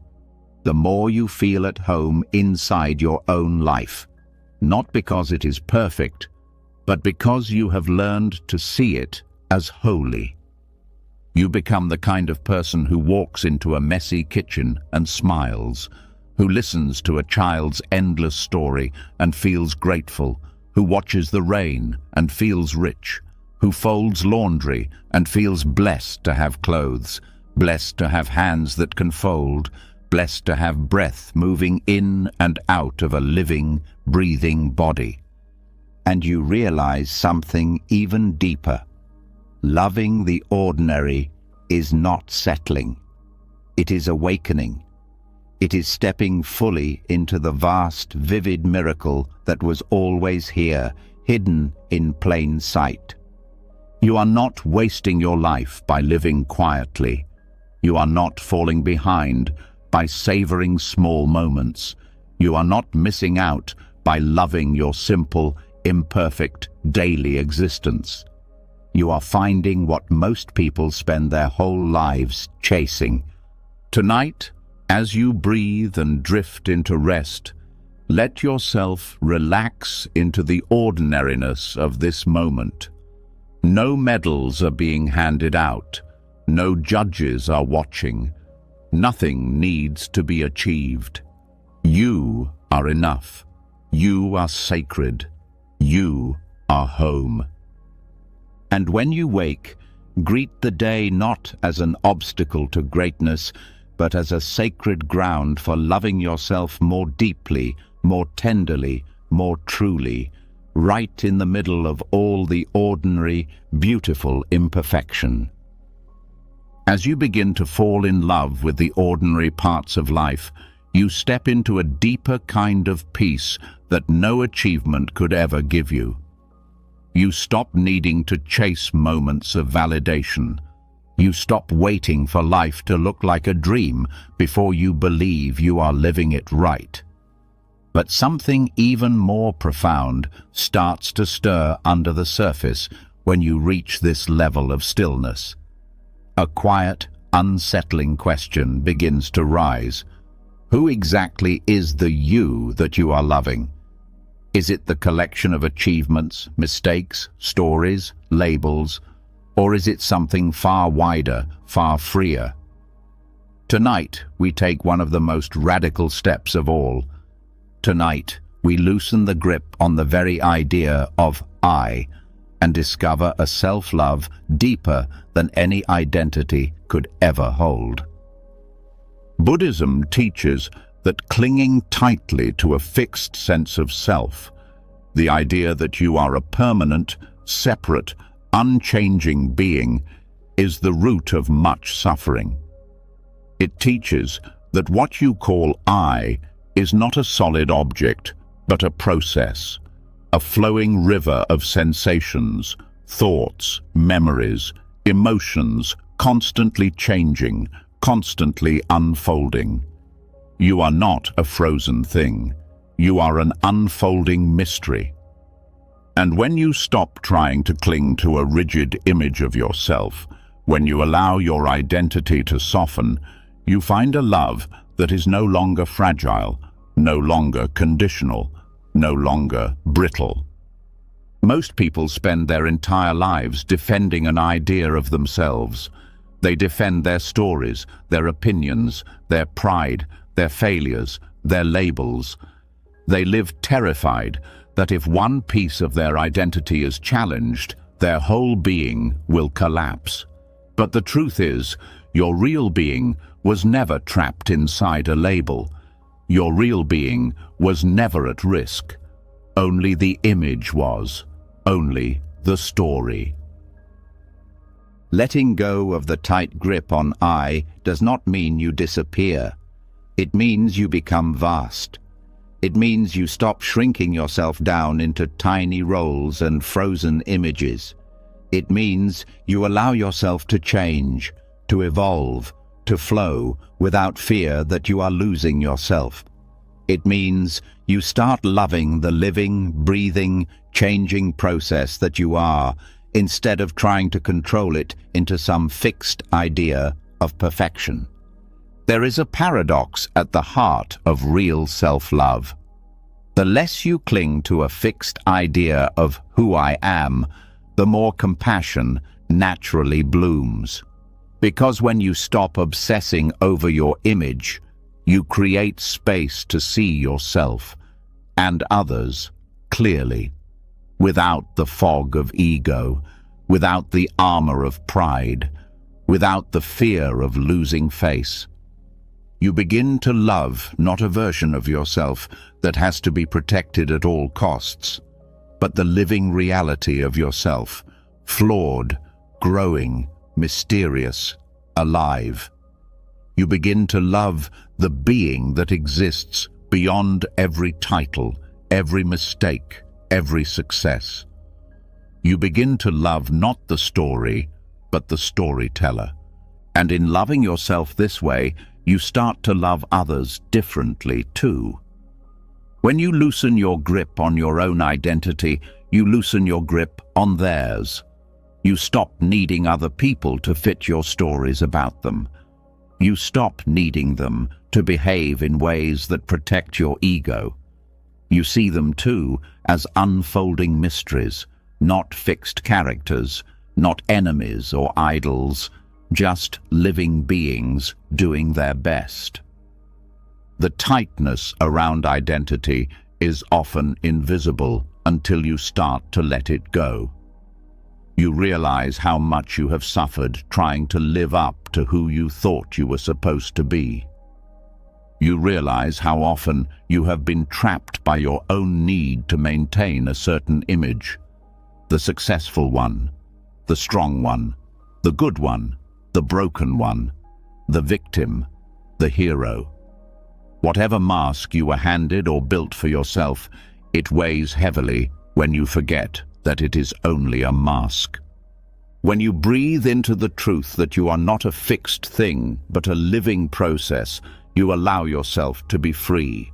Free to change, free to fail and rise again, free to hold contradictions, free to outgrow old stories, free to belong to the river of life instead of clinging to a rock and calling it me. And in that freedom, self-love stops being something you have to achieve. It becomes something you live inside. It becomes the natural outflow of living without constant self-attack, without constant defense, without constant fear that you will be erased if you let yourself evolve. You realize you can love yourself when you are kind and when you are impatient. You can love yourself when you are clear and when you are confused. You can love yourself when you are courageous and when you are terrified. Because none of these states define you. They are weather passing through the vast sky of your being. The sky does not reject the storm. It holds it. The sky does not cling to the sunshine. It holds that too. You are the sky. You are not the storm. You are not the sunshine. You are the vastness that holds it all. Letting go of the rigid I also releases the endless pressure to be consistent in a way that kills real growth. Life is not consistent. Healing is not linear. Awakening is not a straight line. When you allow yourself to be inconsistent, to be tender one day and tough the next, to be certain one moment and lost the next, you are not failing. You are living. You are breathing. You are becoming. And as you allow yourself to soften, you find that compassion rises more easily, not just for yourself, but for all beings. You realize that everyone is carrying a process, not a finished product. Everyone is more complex than the labels you once pinned to them. Everyone is more vulnerable, more mysterious, more sacred than the small boxes you tried to fit them into. Letting go of I is not erasing your individuality. It is embracing your reality. It is recognizing that your true self is not a thing you can define or protect. It is a living current, ever moving, ever renewing, impossible to pin down, and all the more beautiful because of it. Tonight, as you breathe into rest, let yourself loosen the grip. Loosen the grip on the story of who you think you have to be. Loosen the grip on the fear that you are not enough. Loosen the grip on the old images that no longer fit. Feel the freedom in being something vaster, something softer, something alive. You are not just the mistakes you made. You are not just the victories you won. You are not just the roles you played. You are not even just the body you inhabit. You are the spaciousness within which all these things rise and fall. You are the mystery that witnesses it all. And in that vastness, there is nothing left to defend, nothing left to prove, nothing left to earn. There is only life, unfolding moment by moment, breath by breath, in 1,000 beautiful, imperfect ways. You are allowed to be a new person tomorrow. You are allowed to change your mind. You are allowed to feel lost sometimes. You are allowed to laugh at how seriously you once took yourself. You are allowed to grow in ways you cannot yet imagine. Real self-love is not about building a perfect version of me and clinging to it. It is about living with such compassion, such spaciousness, that every version of yourself is welcome. The strong ones, the broken ones, the wise ones, the confused ones, all of them held, all of them honored, all of them loved, because you are not here to become a statue. You are here to become a river. You are here to move, to soften, to expand, to belong to something far bigger than the tiny cage of ego. And every time you loosen the grip on I, every time you breathe into the freedom of not knowing exactly who you are coming home to the deepest truth. You are already whole. You are already vast.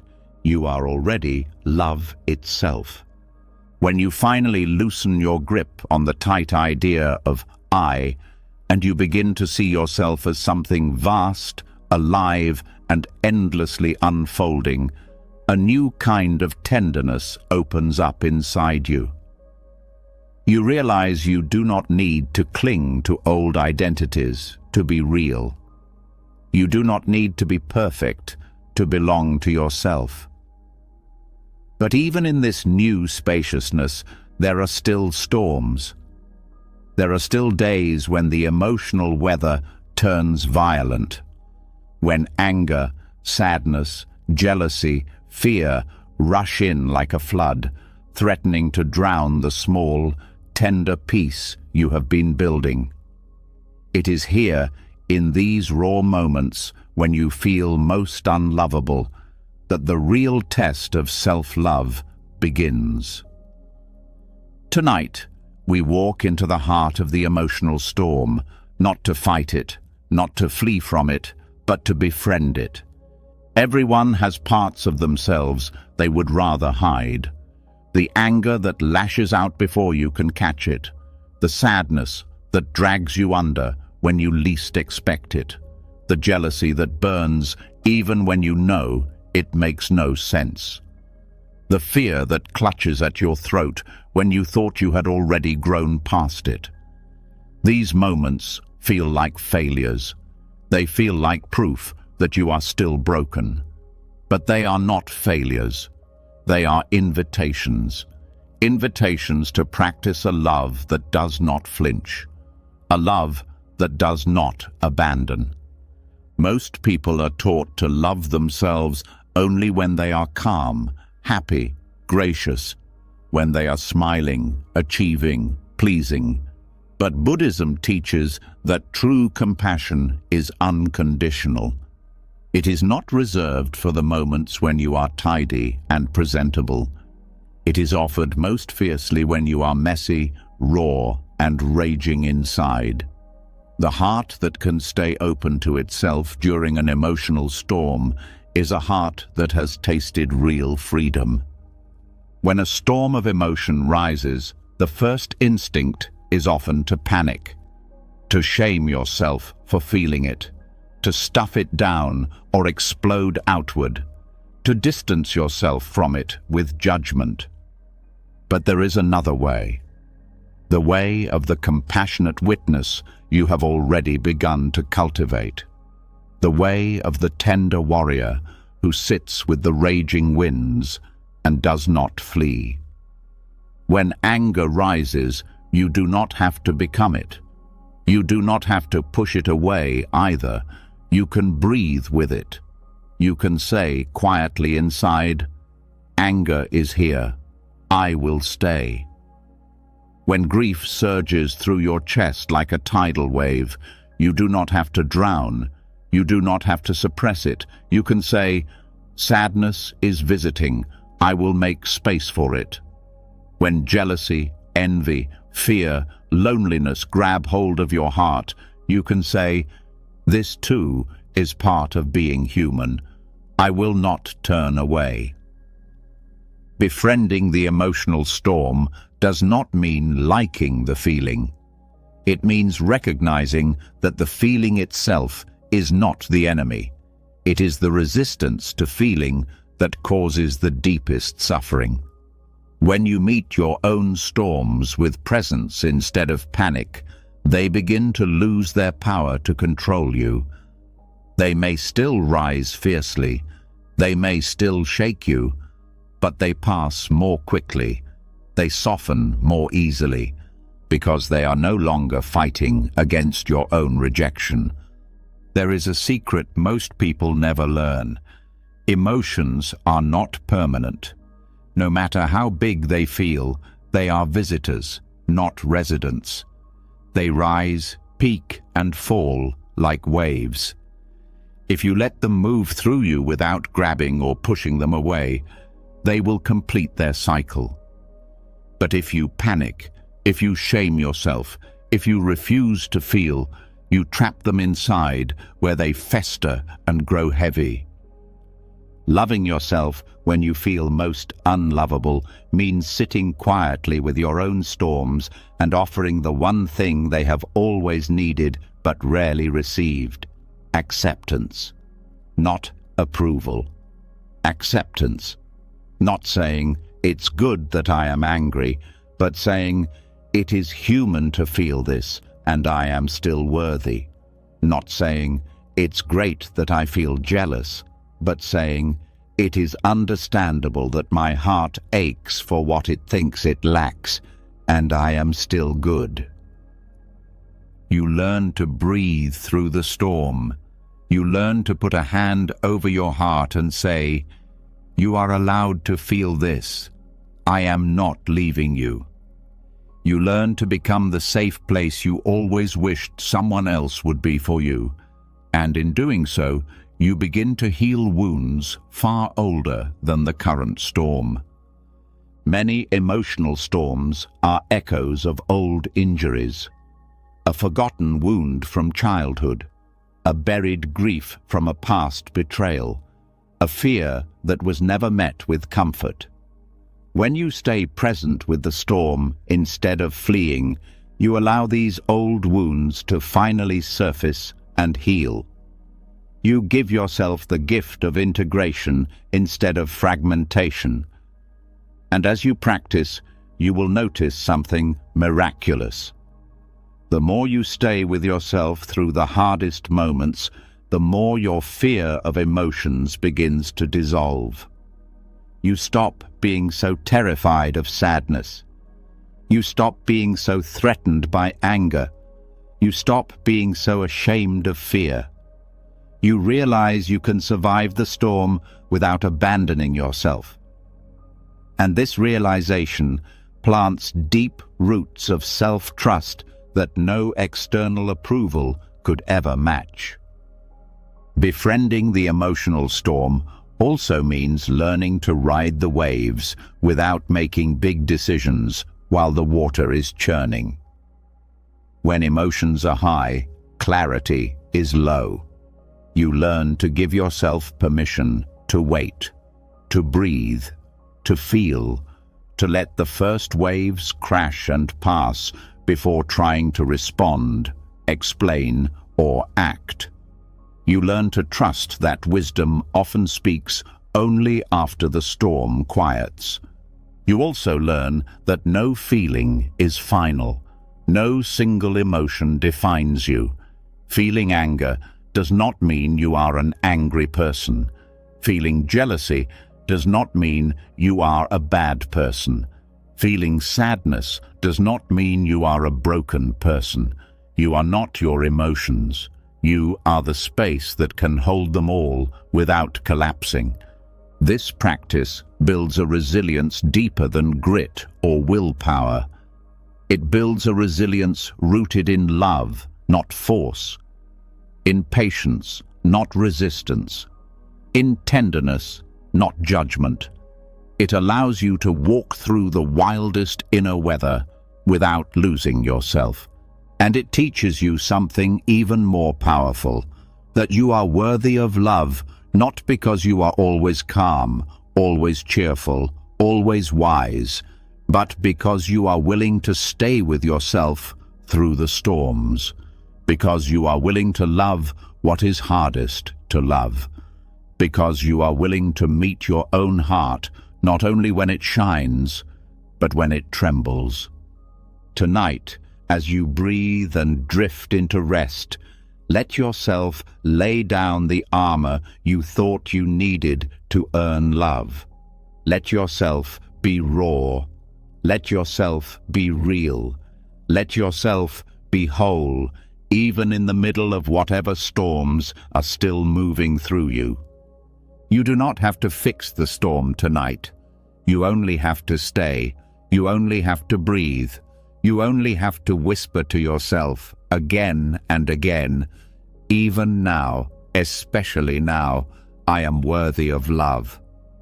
And know that every time you choose to stay with yourself through the flood, you are becoming someone unbreakable, not because you never feel pain, but because you never leave yourself behind again. You are not broken because you feel deeply. You are beautiful because you dare to stay present with all of it. You are not failing because you struggle. You are living because you allow yourself to be fully here, fully human, fully awake, even inside the storm. When you learn to stay with yourself through the emotional storms, when you stop running from your sadness, your anger, your fear, a new kind of tenderness slowly begins to grow inside you. It is not loud. It does not announce itself with fireworks. It is quiet, almost shy at first. A tiny flicker of trust that says, maybe I don't have to abandon myself anymore. But trust is not built overnight. It is not built by grand declarations or dramatic promises. It is built slowly, patiently, through the small, invisible acts of kindness you offer yourself every day. Tonight, we begin the gentle, revolutionary work of learning the art of small mercies. Self-trust is not rebuilt through lectures. It is not restored by scolding yourself into submission. It is mended through tiny choices. The choice to speak to yourself with gentleness after a mistake instead of cruelty. The choice to take a real break when you are exhausted instead of pushing yourself harder out of shame. The choice to forgive yourself for forgetting, for stumbling, for being imperfect. Every small mercy you give yourself plants a seed, and over time, those seeds grow into an unshakable forest inside you. Most people are taught to believe that trust must be earned through extraordinary feats, through never failing, through never needing, through never making mistakes.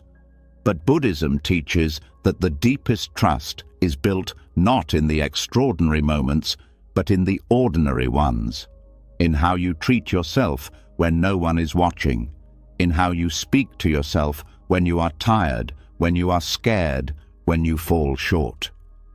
Small mercies are not grand gestures.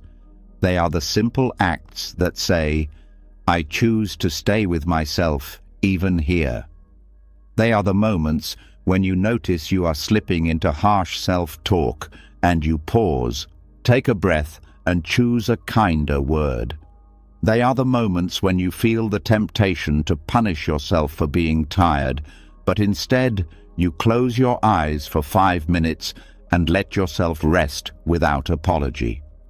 They are the moments when you catch the old instinct to scold yourself for every tiny imperfection, and instead you smile softly and whisper, "It's okay, you're still learning." The mind often wants dramatic change. It wants to fix everything at once. It wants to feel healed immediately. But real healing moves slower. It moves at the pace of trust.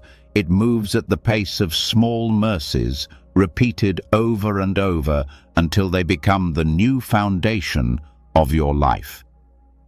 Every time you offer yourself a small mercy, you send a message to the deepest parts of your being. You say, "You are worth kindness, even now." You say, "You do not have to be perfect to deserve care." You say, "I am not leaving you, even when you struggle." And over time, those messages sink in. They replace the old scripts of abandonment, of shame, of cruelty. They build a home inside you where you can finally rest.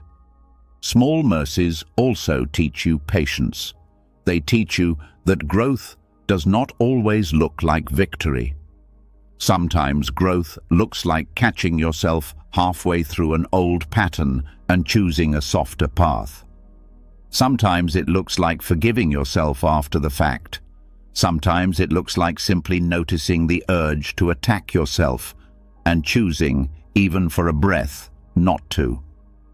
These tiny acts of kindness are powerful precisely because they are small, because they happen in the hidden moments, because they accumulate quietly, invisibly, until one day you realize you are standing on solid ground you built with your own hands. And the beautiful thing about small mercies is that they do not require you to feel ready. You do not have to wait until you believe you are worthy. You do not have to wait until you feel confident. You can start now, exactly as you are, simply by offering yourself the same patience and care you would offer to someone you love. You forgive yourself for missing a deadline. You thank yourself for trying even when you are scared. You soothe yourself after a hard conversation. You let yourself laugh at your own awkwardness instead of cringing in shame. You hold your own hand quietly, invisibly, every day, until the hand you are holding no longer feels so lost. Buddhism often speaks of compassion, not as a feeling, but as a practice. Not something you feel when it is convenient, but something you choose even when it is hard. Small mercies are this practice made real. They are the living proof that you can be your own source of healing. They are the quiet rebellion against every voice that ever told you that you had to be perfect to be loved. And as you practice, you will notice something incredible. The way you treat yourself in the small moments will start to reshape your entire life. You will find yourself less reactive with others. You will find yourself more patient with their imperfections. You will find yourself less desperate for external validation. You will find yourself more anchored, more rooted, more able to stand tall, even when the winds of life blow hard. Because trust built on small mercies is not fragile. It is not built on the shifting sands of success or failure.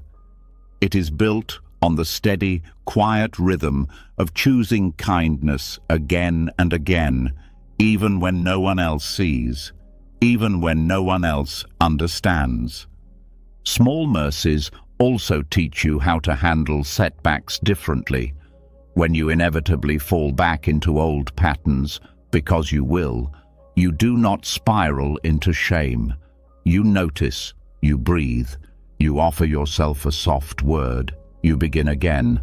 No drama, no despair, just the next small mercy, just the next gentle step. This way of living is not flashy. It will not always be celebrated by a world obsessed with big victories, but it will be real. It will be sustainable. It will be yours. Tonight, as you breathe and drift into rest, think of one small mercy you can offer yourself tomorrow. One tiny act of kindness. One gentle choice. One moment of patience where once you would have rushed to judgment. Plant that seed. Water it with your breath. Trust that it will grow. You do not have to fix everything overnight. You do not have to become perfect to be worthy. You only have to begin. You only have to be willing to offer yourself the smallest kindness and trust that over time, those small mercies will build a life of great, unshakable love. You are not too broken to heal. You are not too late to start. You are not too far gone to return. You are always only one small mercy away from beginning again. As you begin to rebuild trust through small mercies, as you offer yourself steady kindness, even in the invisible corners of your days, you start to feel something new rising quietly inside you. A subtle shift, a readiness not to just survive yourself, but to nourish yourself. A readiness to not only sit in patience, but to move with love. But here, a deeper question appears, one that has tangled many hearts for a long time. How do you move forward? How do you grow without falling back into the old cycle of self-punishment? How do you choose effort without turning it into violence against your own soul? Tonight, you will find the answer, hidden where few people ever think to look.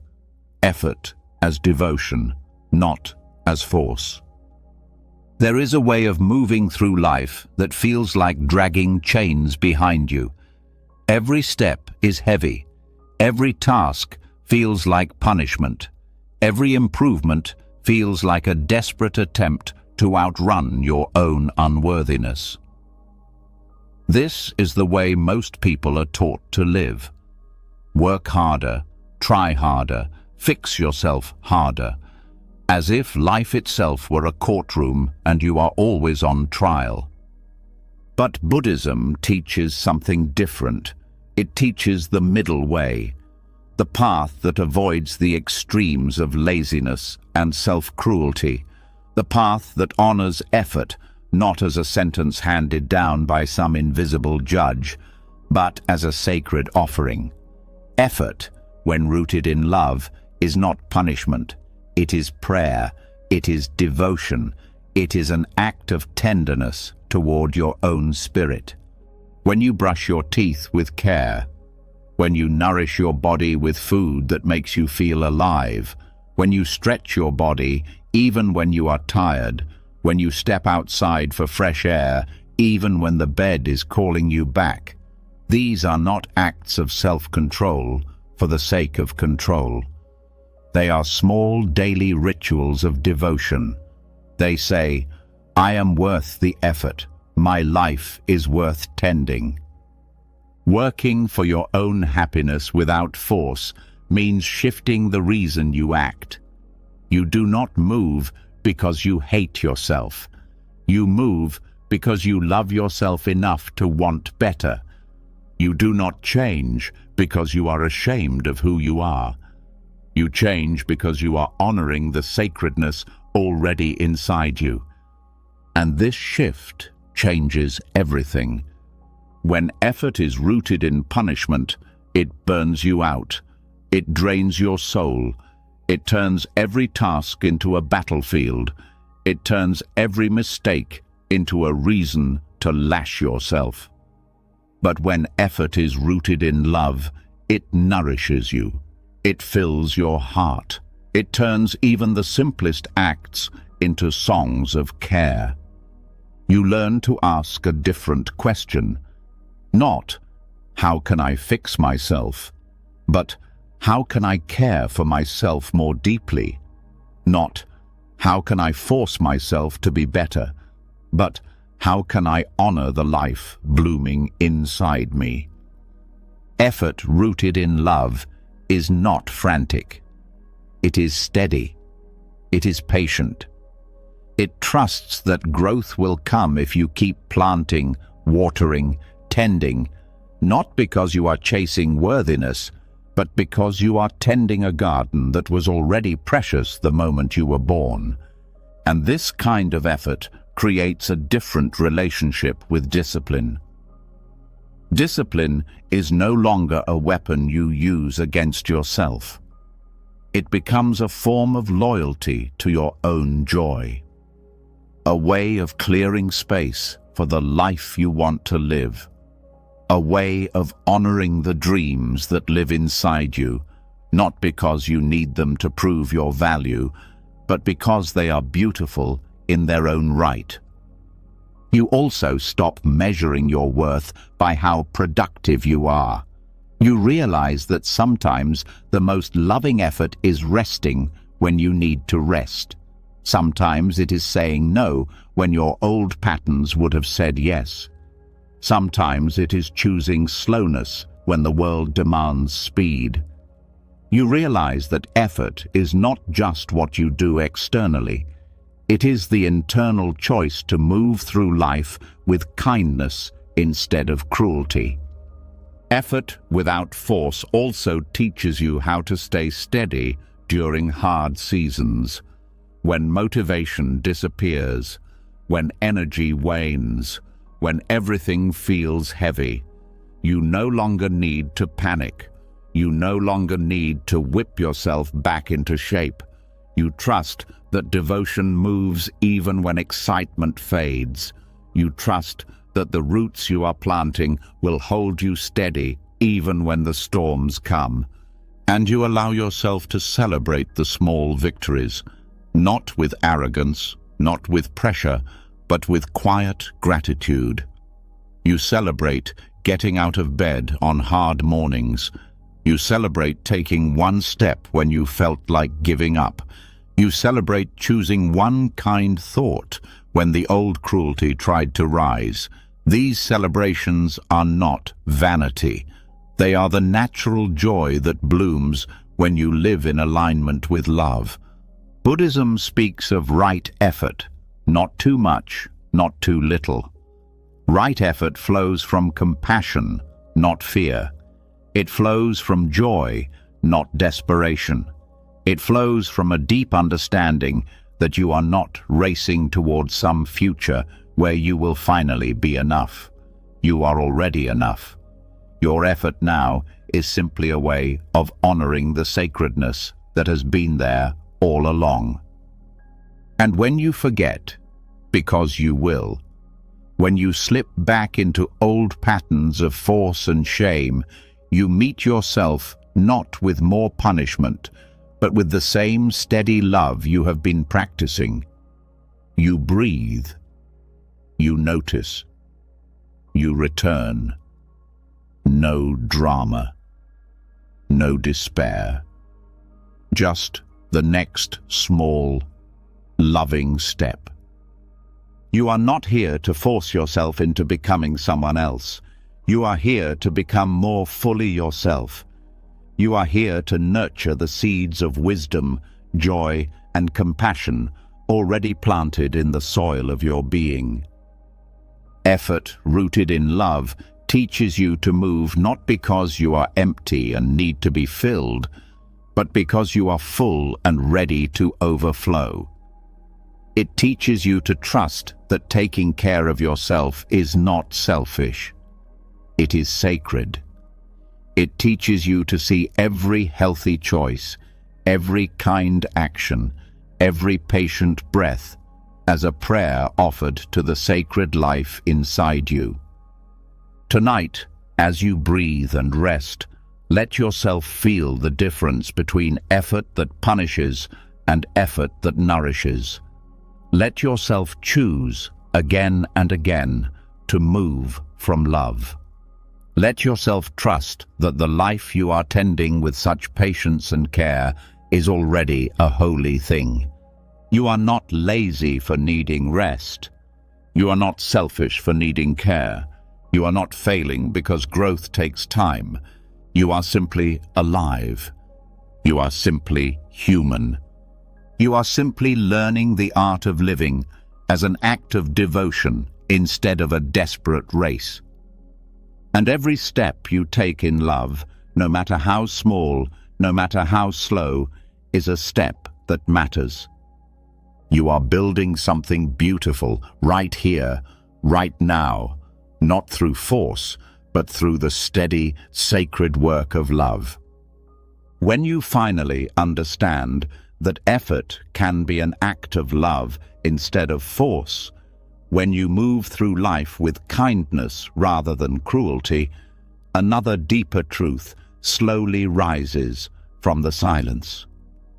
You begin to question why you ever believed you needed fixing at all. You start seeing that most of your suffering was never about actual brokenness, but about carrying a story that said you were broken. Tonight, you step into one of the greatest awakenings of self-love, realizing there is nothing wrong with you that needs to be fixed, only a living mystery to be honored.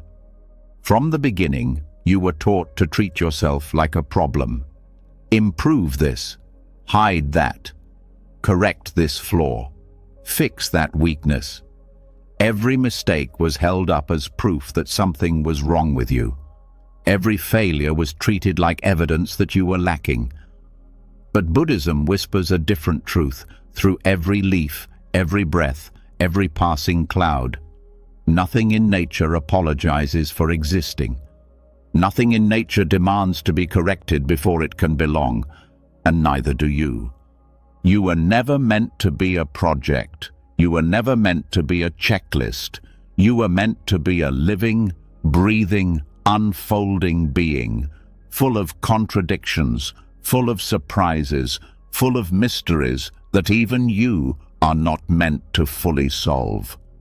Self-love matures when you stop trying to fix yourself and start marveling at yourself. When you stop treating your sadness, your anger, your quirks, your desires, your fears as flaws to be eradicated, and start seeing them as parts of a rich, complex tapestry that tells the story of a real, breathing human life. You are not a machine that needs constant upgrading.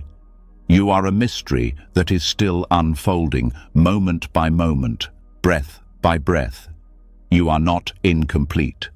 You are in motion. You are not defective. You are alive. This shift in perspective changes everything. Instead of looking at yourself with the cold eyes of a critic, you start looking with the warm eyes of a poet. Instead of asking, "What's wrong with me?" you start asking, "What is blooming in me now?" Instead of demanding perfection, you start bowing to the beautiful complexity of your own being. And complexity is not failure. It is richness. It is depth. It is what makes you more than a hollow shell. It is what makes you capable of compassion, of joy, of sorrow, of awe. The desire to fix yourself often comes from fear. Fear that you will be unloved if you are not perfect. Fear that you will be abandoned if you show your whole self. Fear that you are somehow too much or not enough. But the truth is, the parts of you that feel messy, complicated, even chaotic, they are not barriers to love. They are bridges. They are the ways life itself expresses through you in all its imperfect beauty. When you stop trying to fix what isn't broken, you also free yourself from the endless cycle of self-improvement addiction. The cycle that says, just one more course, one more diet, one more achievement, and then I'll finally be worthy. You realize you can still grow, still evolve, still reach for dreams, but not because you are lacking, because you are full, because growth is a natural, joyful part of being alive, not a desperate scramble to earn your own existence. Marveling at your own mystery means learning to sit with yourself without demanding that you make sense all the time. It means allowing yourself to be confused sometimes, to be in between, to be messy, to be unfinished. It means allowing questions to live inside you without rushing to find answers. It also means honoring your contradictions. You can be strong and vulnerable. You can be wise and still learning. You can be confident and uncertain, joyful and grieving, loving and scared, sometimes all in the same hour. These contradictions do not mean you are broken. They mean you are human. They mean you are alive at the intersection of countless forces, histories, dreams, and unknowns. Buddhism teaches that clinging to fixed ideas about ourselves creates suffering. When you demand that you always be the strong one, the good one, the healed one, you set yourself up to fall into shame the moment you feel weak, messy, or confused. But when you allow yourself to be a living mystery, you create space for all of it. You create space to be real instead of perfect. And you start to notice something profound. The parts of you thought made you unworthy are often the very parts that make you whole. Your tenderness, your sensitivity, your questions, your doubts, your passions, even your mistakes, especially your mistakes, carry seeds of wisdom you could never have found by staying safe and polished. When you treat yourself as a living mystery instead of a broken project, you also start to treat others differently. You stop trying to fix them. You stop expecting them to fit neatly into your ideas. You give them the same spaciousness you are learning to give yourself. And relationships become deeper, softer, more alive. This way of living requires humility. It requires admitting that you will never fully figure yourself out. You will never master life. You will never reach a final, frozen state of having it all together. And that is not a tragedy. It is a relief. It is an invitation to keep showing up with curiosity instead of shame. Every day, you are a new version of yourself. Every breath you take is an entrance into a slightly different world. There is no finish line. There is only this unfolding, this living dance of becoming and unbecoming and becoming again. Tonight, as you breathe and rest, let yourself feel the freedom in not having to fix yourself. Let yourself relax into the sacred truth that you were never broken. Let yourself marvel at your own breath, your own heartbeat, your own being. Not because you have perfected yourself, but because you are here, you are alive, you are a mystery worthy of reverence. You are not a puzzle to be solved. You are not a mess to be cleaned up. You are not a mistake to be corrected. You are a living, breathing wonder. You are a moving river of life. You are an unfolding story too vast for any single label to contain. And the more you love yourself as you are, complex, unfinished, beautifully alive, the more you become exactly what you were always meant to be. Not perfect, not fixed, but gloriously whole. When you stop seeing yourself as a project to fix and start honoring yourself as a living mystery, something changes in the air around you. You stop fighting the tides within. You stop apologizing for the fact that you are still unfolding. But even with this deep inner shift, the world outside often remains harsh. People will still misunderstand you. Systems will still try to define you. Life will still throw its storms across your path. In these moments, self-love is no longer just a feeling. It becomes a necessity. It becomes the building of something unshakable inside you. Tonight, you begin one of the most powerful and lasting practices, becoming your own refuge. There comes a time when waiting for the world to be safe is no longer an option. waiting for perfect acceptance from others, waiting for unconditional love from systems that were never built for your wholeness. All of it is a waiting game that ends only in heartbreak. Buddhism teaches that the ultimate refuge is not found outside, it is found within. It is the quiet, unbreakable sanctuary you build inside your own heart, where no storm can reach, where no rejection can evict you, where no external chaos can destroy your belonging. Building this refuge does not happen by accident. It happens through choice, through practice, through 1,000 small acts of loyalty to yourself when everything outside tells you to run, to shrink, to betray your own spirit.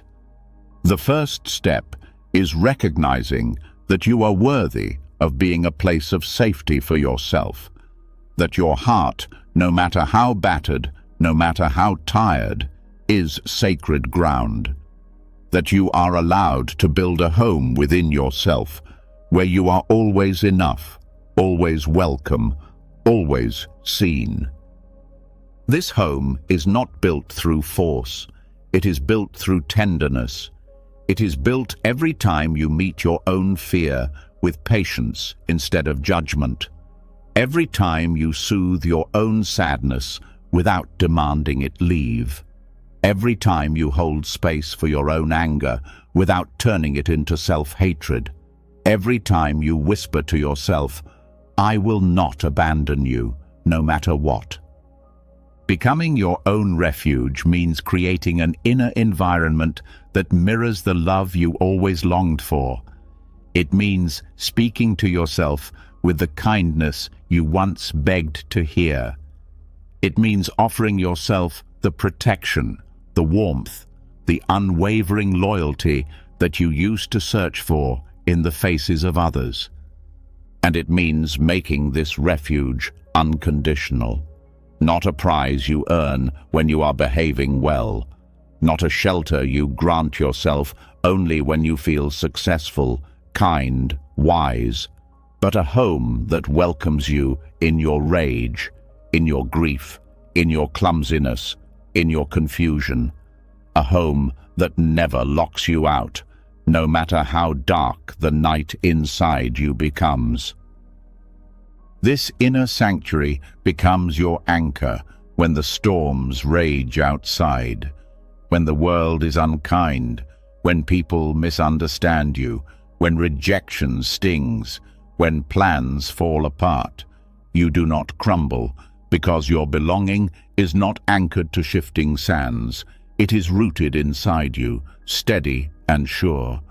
Building this refuge also means learning to recognize when you have stepped outside of it, when you have wandered into old patterns of self-attack, of self-abandonment, of shrinking yourself to fit someone else's idea of who you should be. And without judgment, without despair, you gently guide yourself back home. This is the work of a lifetime. It is not done in a day, a month, a year. It is done moment by moment, choice by choice, and the more you practice, the easier it becomes. The faster you recognize when you are leaving yourself, the quicker you return. Becoming your own refuge also teaches you to differentiate between what is yours to carry and what is not. When the world projects its cruelty, its confusion, its fear onto you, you learn not to swallow it whole. You learn to ask, "Is this mine?" You learn to leave behind the stones that were never yours to bear. You learn to refuse to turn other people's wounds into your self-definition. And when the world grows loud and sharp, when the storms feel endless, you do not need to armor yourself with hardness. You can stay soft. You can stay open, because you are protected from within. Your safety does not depend on shutting down your heart. It depends on knowing you have a home inside it. This way of living also transforms your relationship with failure, with loss, with uncertainty. You realize that you do not need to succeed in every endeavor to be safe. You do not need to be liked by everyone to be whole.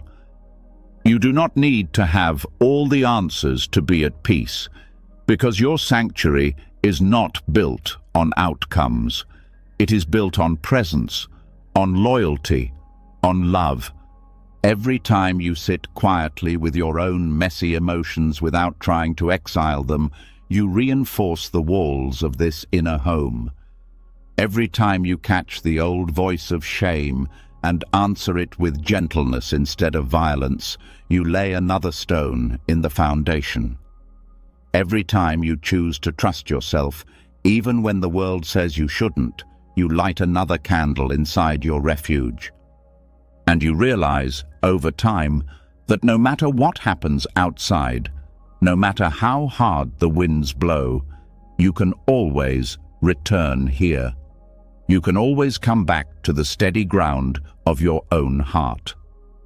This inner refuge is not isolation. It is not cutting yourself off from the world. It is the opposite.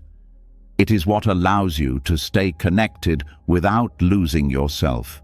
It is what allows you to love others without collapsing into them.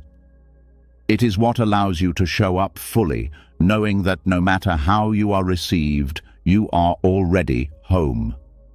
Tonight, as you breathe and rest, let yourself feel the walls of this sanctuary rising quietly around you, not walls that imprison, walls that protect, walls built not of anger or fear, but of steady love.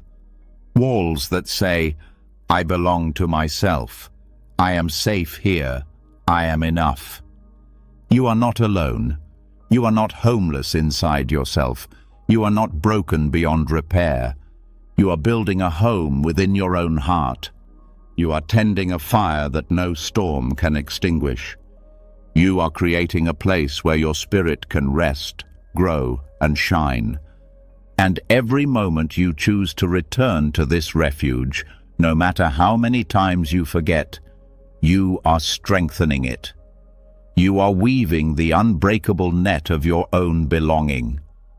The world will still be harsh sometimes, but you will not be at its mercy, because you have found the one place it cannot reach, the sacred, steady, ever-welcoming refuge within yourself.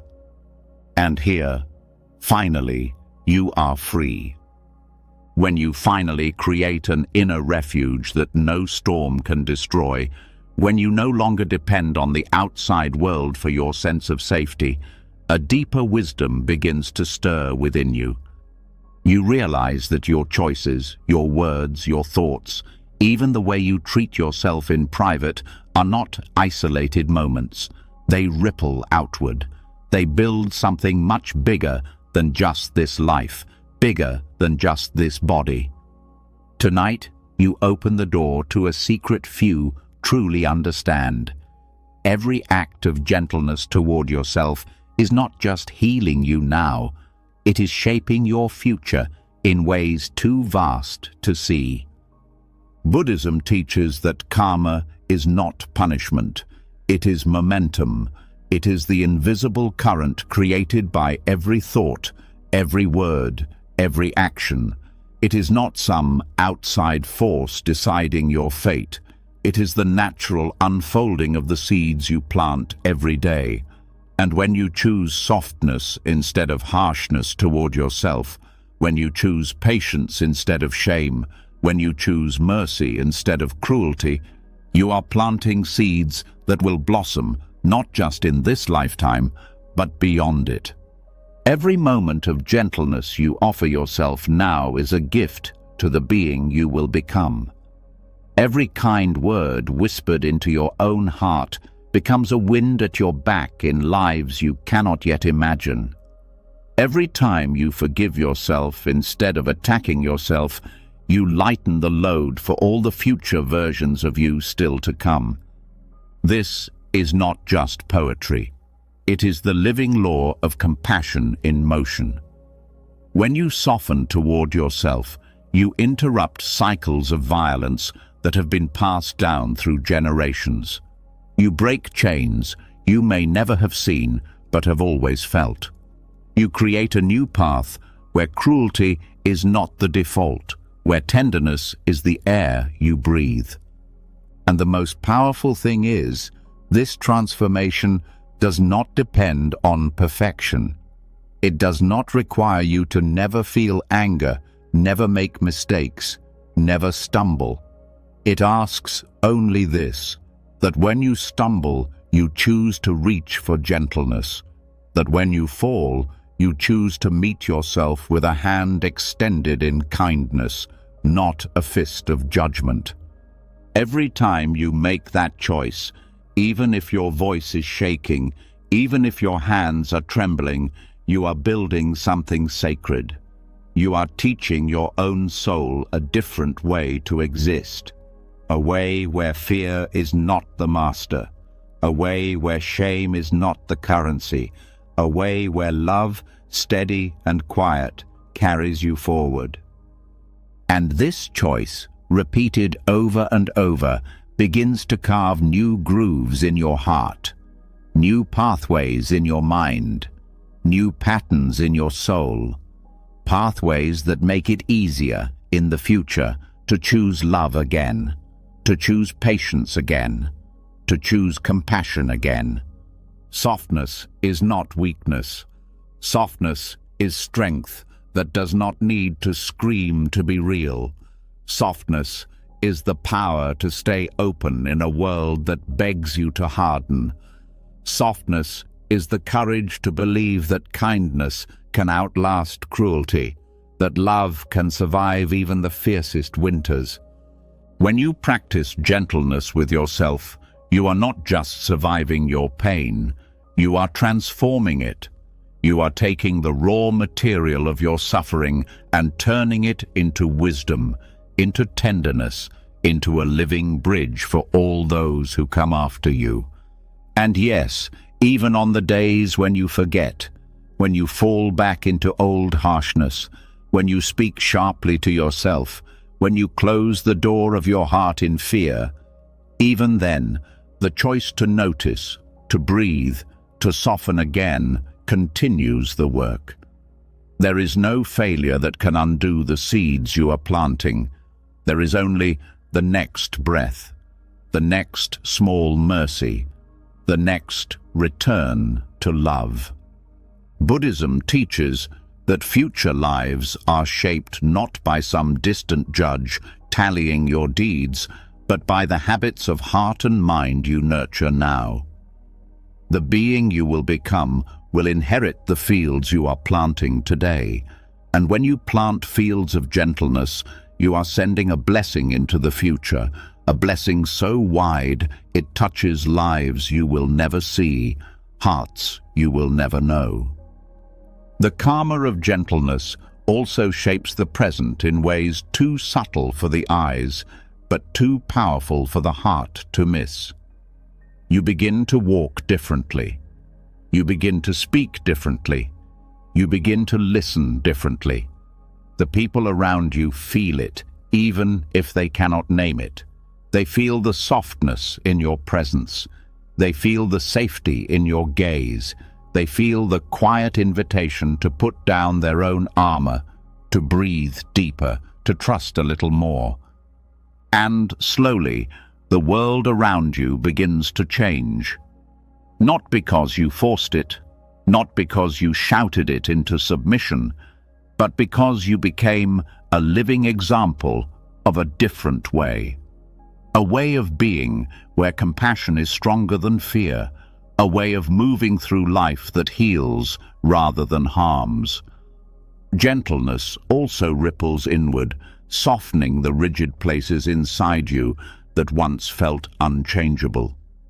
Old wounds begin to breathe. Old defenses begin to crumble. Old stories begin to loosen their grip. You find yourself able to stay with pain longer without shutting down. You You find yourself able to sit with joy longer without feeling guilty.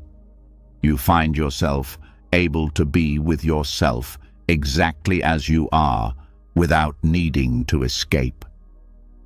And this is how lifetimes change, not through grand declarations, not through desperate striving, but through the quiet, steady rhythm of meeting yourself again and again with open hands, open arms, open heart.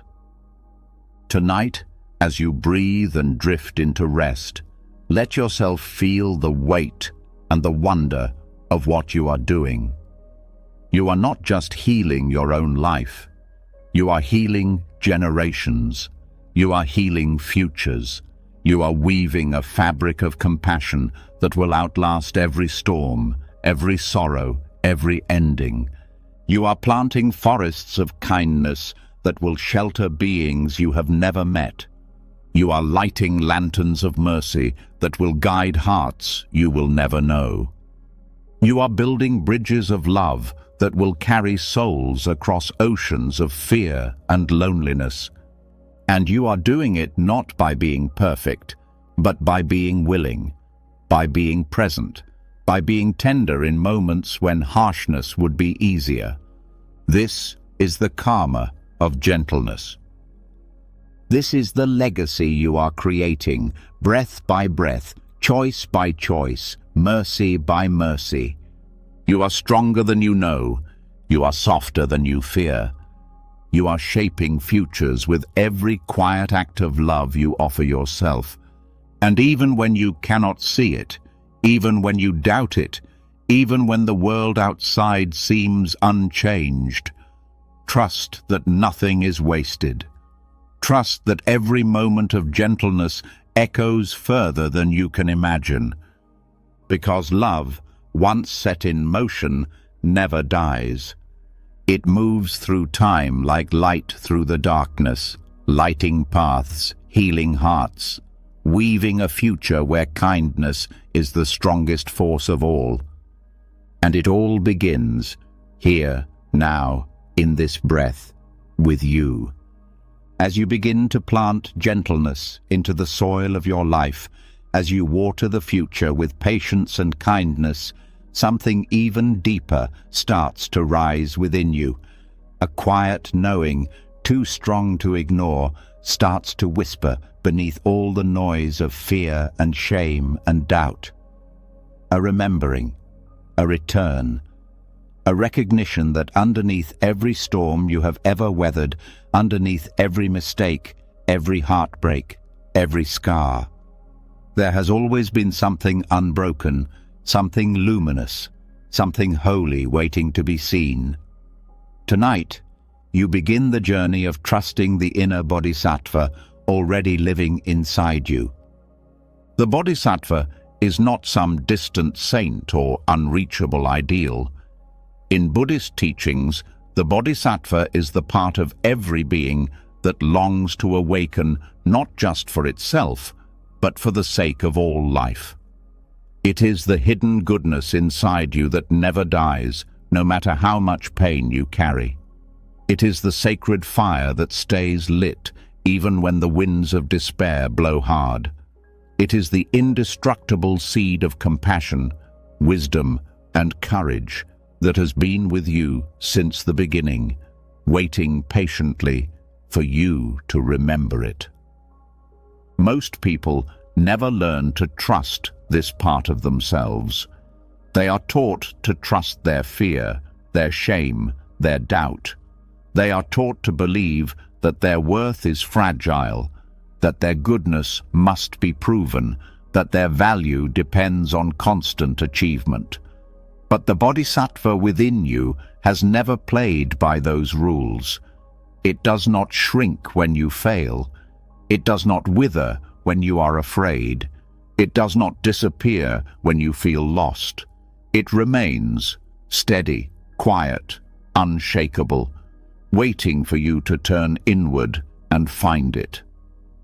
Learning to trust this inner bodhisattva means daring to believe in your own hidden strength even when you cannot yet feel it. It means refusing to define yourself by your wounds, your regrets, your confusion. It means learning to look deeper than the surface storms and to see the ocean of goodness that was always underneath.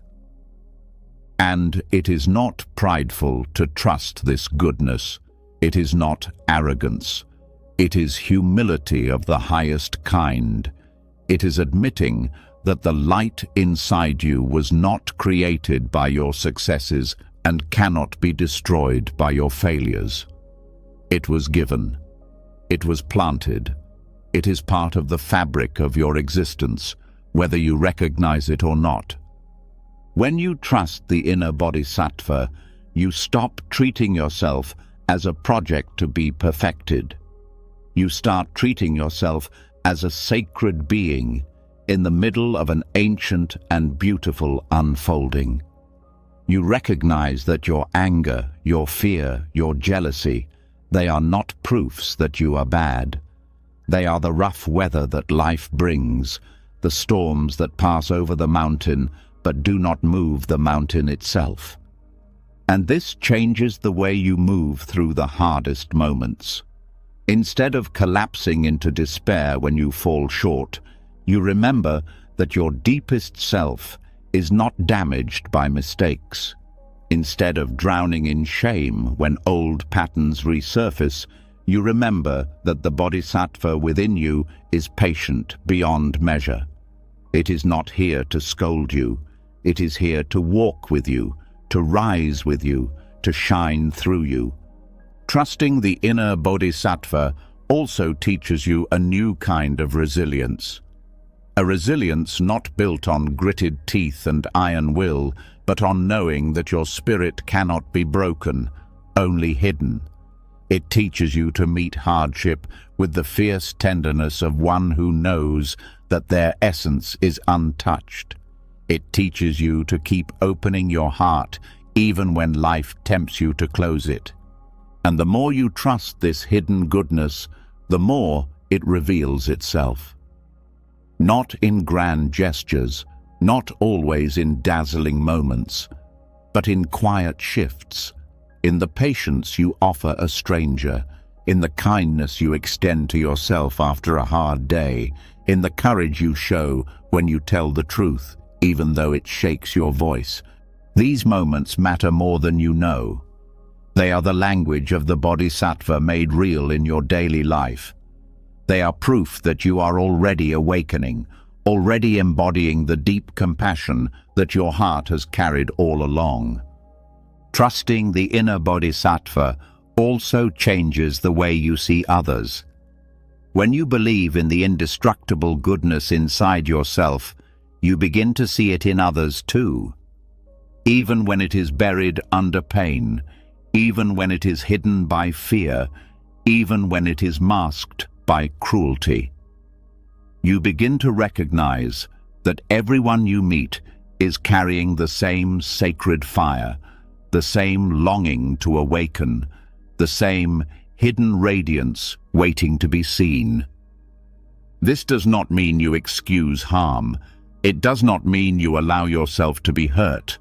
It means you stop confusing someone's behavior with their deepest nature. It means you understand that healing, awakening, growing, these are messy, non-linear, often painful processes. It means you hold yourself and others with the same patience that the bodhisattva inside you has always offered. And perhaps most importantly, trusting your inner bodhisattva means you finally stop living in fear of your own humanity. You stop punishing yourself for feeling deeply. You stop judging yourself for having moments of weakness. You stop abandoning yourself when you stumble. Instead, you meet yourself with a fierce compassion that says, you are allowed to be in process. You are allowed to be unfinished. You are allowed to be human. And still, always, you are sacred. Tonight, as you breathe and let your body rest, place your hands over your heart and know this: Beneath the noise, beneath the fear, beneath the self-doubt, your bodhisattva nature is alive, waiting, shining, steady. You do not have to earn it. You do not have to deserve it. You do not have to prove it. You only have to trust it. You only have to remember. You only have to return, breath by breath, to the indestructible goodness that was never lost. And the more you trust it, the more you become it. The more you believe in it, the more you embody it. The more you live from it, the more you awaken it in the world around you. You are not broken. You are not too far gone. You are not beyond redemption. You are, and have always been, a living flame of compassion. You are, and have always been, a carrier of light. You are, and have always been, a bodhisattva in the making. Trust it. Breathe it. Become it. When you finally begin trusting the hidden goodness inside you, when you start recognizing the unbreakable bodhisattva light beneath all your fear and pain, something extraordinary shifts. You stop trying so hard to become someone else. You stop confusing your wounds with your worth. But there is still one deeper freedom waiting, one final chain that keeps many people trapped in cycles of shame. Tonight, you step into one of the most liberating truths Buddhism offers. You are not your flaws, because in the deepest view, there is no fixed you at all. Tonight, you learn how to love yourself through the eyes of emptiness. In Buddhist teaching, emptiness does not mean nothingness. It means freedom from rigid identity.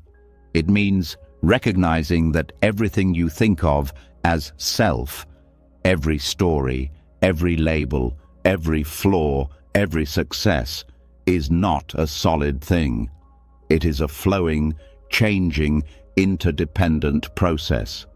You are not trapped inside a broken statue. You are a river. You are a song in motion. You are not frozen inside your mistakes. You are something far wider than any single moment. When you see yourself through the eyes of emptiness, you stop identifying so tightly with your flaws. You stop saying, "I am a failure. I am broken. I am unworthy." You begin to see that mistakes, struggles, fears, they arise and pass through you like weather, but they are not who you are. They are visitors. They are temporary conditions, not permanent verdicts. And this realization is not cold or distant. It is one of the most compassionate gifts you can offer yourself. Because when you realize you are not your fear, you can hold your fear with tenderness instead of shame. When you realize you are not your anger, you can meet your anger with curiosity instead of self-hatred. When you realize you are not your sadness, you can sit beside your sadness like a friend without drowning in it. Seeing yourself through the eyes of emptiness means letting go of the desperate need to fix, to polish, to prove. It means resting in the vastness of your own being, knowing that no single emotion, no single thought, no single mistake can define the whole of you. And it changes how you move through life. When you no longer see yourself as a fixed thing, you allow yourself to evolve. You allow yourself to forgive. You allow yourself to begin again, not just once, but endlessly, as many times as needed. You realize that you are not stuck in any moment forever. You are flowing forward, breath by breath, into new possibilities. This understanding also teaches you a gentler relationship with the past. You no longer need to carry your old failures like stones strapped to your back. You no longer need to define yourself by the worst things you have ever done, or the worst things that were ever done to you. You see that those moments were real, they mattered, they shaped you, but they do not imprison you. You are not frozen in them. You are more spacious than any story about you. Loving through the eyes of emptiness also means seeing that your worth does not come from being flawless. It comes from being alive, from being part of the great mysterious dance of existence, from being a unique expression of life itself, unfolding moment by moment in ways that can never be fully captured by any label, any judgment, any fear. And it is not just your flaws that loosen their grip when you see through emptiness. Your successes, your strengths, your pride, all of it is seen with softer eyes. You do not cling to them as proof that you are good enough. You simply bow to them as passing expressions of life moving through you. Beautiful, yes. Worth celebrating, yes, but not the source of your worth. This kind of love is wide. It is not fragile. It is not based on how well you perform or how perfectly you heal. It is based on recognizing that underneath every high and every low, you are already whole. You are already vast. You are already free. And this vision brings deep peace, because you no longer have to spend your life desperately trying to hold on to success or run away from failure. You no longer have to fear every mistake as a threat to your existence. You can meet life as it comes with an open heart, knowing that whatever rises and falls, your deepest being remains untouched. Tonight, as you breathe and let yourself rest, allow this truth to sink deeper. You are not your flaws. You are not your fears. You are not your failures. You are the space within which all these things arise and pass away. You are not the storm. You are the sky that holds the storm. You are not the wound. You are the vastness that contains the healing. You are not the sadness. You are the breath that stays steady underneath the waves. And when you love yourself through the eyes of emptiness, you stop needing to be perfect to be worthy of love. You see that you were always more than your best day, more than your worst day, more than any day. You are not broken trying to become whole. You are whole learning how to remember yourself. You are not lost trying to be found. You are found learning how to walk through the world with softer eyes. And every time you return to this knowing, you heal not just yourself, but the world around you. Because a heart that knows its own vastness cannot help but see that same vastness in others. A heart that sees its own freedom cannot help but wish that freedom for all beings. You are not too much. You are not too little. You are not wrong for being exactly who you are. You are a living expression of emptiness, dancing itself into form. You are a river moving through 1,000 changing landscapes. You are a note in the endless song of the universe. And you are beautiful, even when you cannot see it. You are worthy, even when you cannot feel it. You are love, even when you forget it. Breathe into this vastness tonight. Rest inside it. Trust it. You are free. You were always free. When you begin to love yourself through the eyes of emptiness, when you stop believing that any flaw or failure can define you, a vast freedom opens before you. You start to breathe differently. You start to live differently. But even then, there is often one lingering voice that tries to pull you back into old prisons. The inner critic. The voice that tries to shrink you, scold you, shame you into smallness. Tonight, you are going to meet that voice in a way few ever think to try. Not with war, not with endless arguments, but with something far more powerful: laughter. The inner critic survives by being taken seriously. It feeds on your fear, your guilt, your belief that its harsh words are the truth. It stands tall because you shrink before it. But laughter cuts its power at the root. Laughter deflates it. Laughter shows that you see the game and you are no longer playing. You have been taught to fear the voice that says, "You're not enough. You'll never change. You're too broken," as if it were some wise authority. But what if it's more like a grumpy old clown who forgot it's wearing face paint? What if instead of bowing to it, you chuckled gently and said, "Thanks for your opinion, but I'm busy living my life"?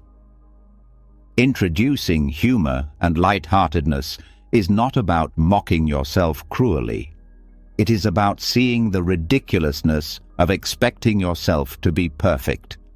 It is about recognizing the absurdity of believing that one bad day erases your worth. It is about stepping back far enough to realize that the inner critic is often just an outdated recording, playing fears that don't even fit who you are anymore. When you meet the inner critic with humor, you stop arguing with it. You stop trying to convince it. You simply smile at its worn-out script and move on. You stop giving it the stage. You stop handing it the microphone. For example, when the critic whispers, "You're a disaster," instead of sinking into shame, you could laugh and say, "Yep, a beautiful, glorious disaster who still gets back up." When it says, "You'll never get it right," you could wink and say, "Good thing perfection isn't the goal." This kind of playful resistance disarms the critic because it refuses to take the attack seriously. It refuses to treat the voice as an authority. It treats it as background noise, as static, as the desperate clinging of old fears that have lost their hold.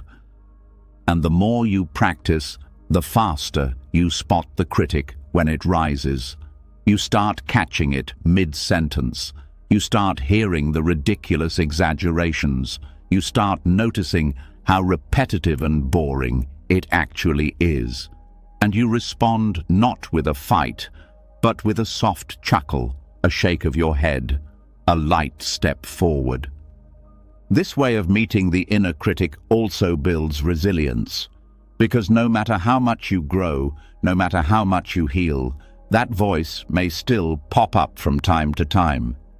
But it will no longer terrify you. It will no longer control your choices. It will no longer define your days. Laughter reclaims your power. It reminds you that you are bigger than any single thought. It reminds you that life is not a courtroom where you are constantly on trial. It reminds you that you are here to live, to explore, to stumble and dance and wonder, not to meet some impossible standard of flawlessness. Buddhism teaches that clinging to rigid self-views creates suffering. The inner critic thrives on rigidity. You must always be good. You must always succeed. You must never falter. But humor introduces flexibility. It bends the rigid stories until they snap. It creates space. It allows you to move, to breathe, to be. And laughter is not denial. It is a different kind of wisdom.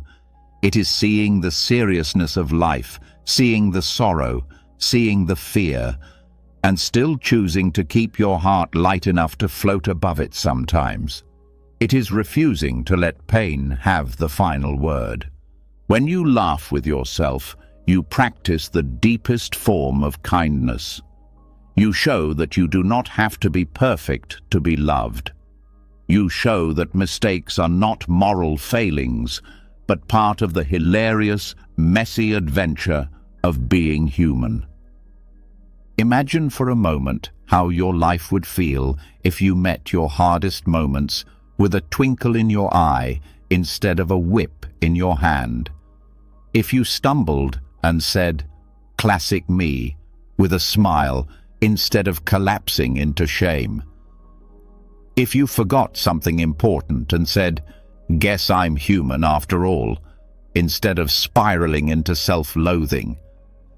This is not minimizing your struggles. It is liberating yourself from the chains of perfectionism. It is letting yourself breathe, letting yourself live, letting yourself love even the parts of you that are still learning how to love. And over time, this practice changes the very fabric of your relationship with yourself. The harsh inner voice grows fainter, weaker, less convincing. The lightness you cultivate begins to weave itself into your days.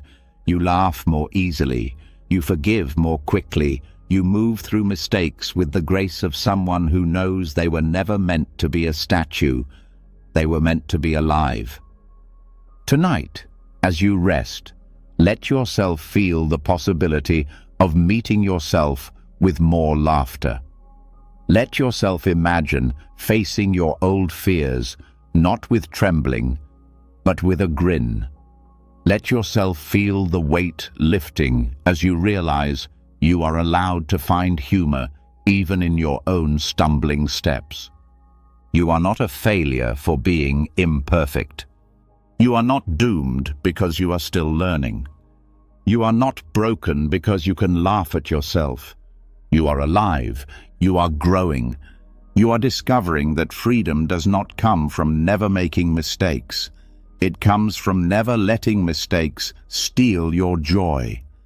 Breathe into that freedom tonight. Let it rise in you like a soft, unstoppable laughter, the kind that says, "I see it all, the beauty, the mess, the wonder, and I choose to keep loving anyway." You are already enough. You are already worthy, and you are allowed to enjoy this wild, imperfect journey, laughter and all.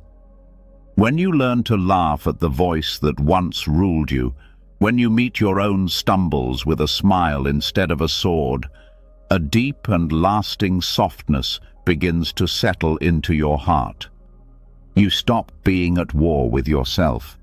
You start seeing your own humanity not as something to fight, but as something to celebrate.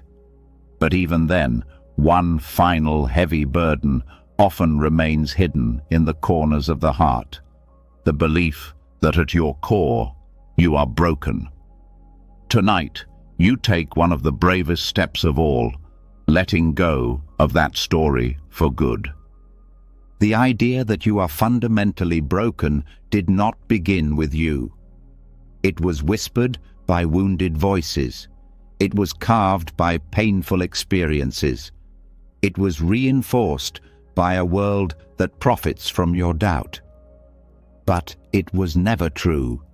It was never your real reflection. It was only a story, one that grew heavy because it was repeated so many times you forgot it was optional. Self-love deepens when you see that being human does not mean being broken. It means being alive in a world full of impermanence, loss, change, confusion, and wonder. It means carrying both beauty and pain in the same heart. It means stumbling and rising, losing and finding, hurting and healing, not as a mistake, but as the very rhythm of living. You are not broken because you have wounds. You are not broken because you have doubts. You are not broken because you have scars that still ache in the quiet hours of the night. You are a living being walking through a world that was never designed to be easy. You are a heart learning how to stay open even after it has been bruised. And the story of being fundamentally broken was never your burden to carry. Letting go of that story is not about denying your pain. It is not about pretending everything is fine. It is about recognizing that your pain is part of your story, but it is not the end of your story. It is about refusing to make your suffering into your identity.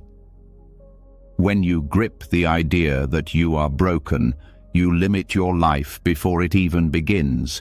You sit in cages that do not exist. You apologize for breathing. You shrink from your own dreams. You withhold your own love. But when you let that story fall away, even for a moment, you feel the truth rising like dawn through your chest. You were never meant to be a prisoner. You were always meant to be a living mystery, too vast to be summed up by any wound. Releasing the story of being broken also frees you to stop measuring your healing like a contest. You no longer have to keep checking if you are fixed yet. You no longer have to hide your messy days out of shame. You realize that healing is not a destination you must reach before you deserve peace. Healing is the way you keep loving yourself through every season, even the ones where everything hurts. True self-love is not about declaring yourself healed once and for all. It is about dropping the question altogether. It is about knowing you are worthy of tenderness right now, whether you feel radiant or shattered. Letting go of the story of being broken also softens the way you see your past. Instead of seeing your younger self as a series of mistakes, you start seeing someone who did the best they could with what they knew. Someone who survived. Someone who kept reaching for light even when everything around them was dark. And you stop punishing yourself for still having struggles. Struggles are not proof of failure. They are proof of life. They are proof that your heart is still beating, still trying, still daring to care. When you drop the story of brokenness, you also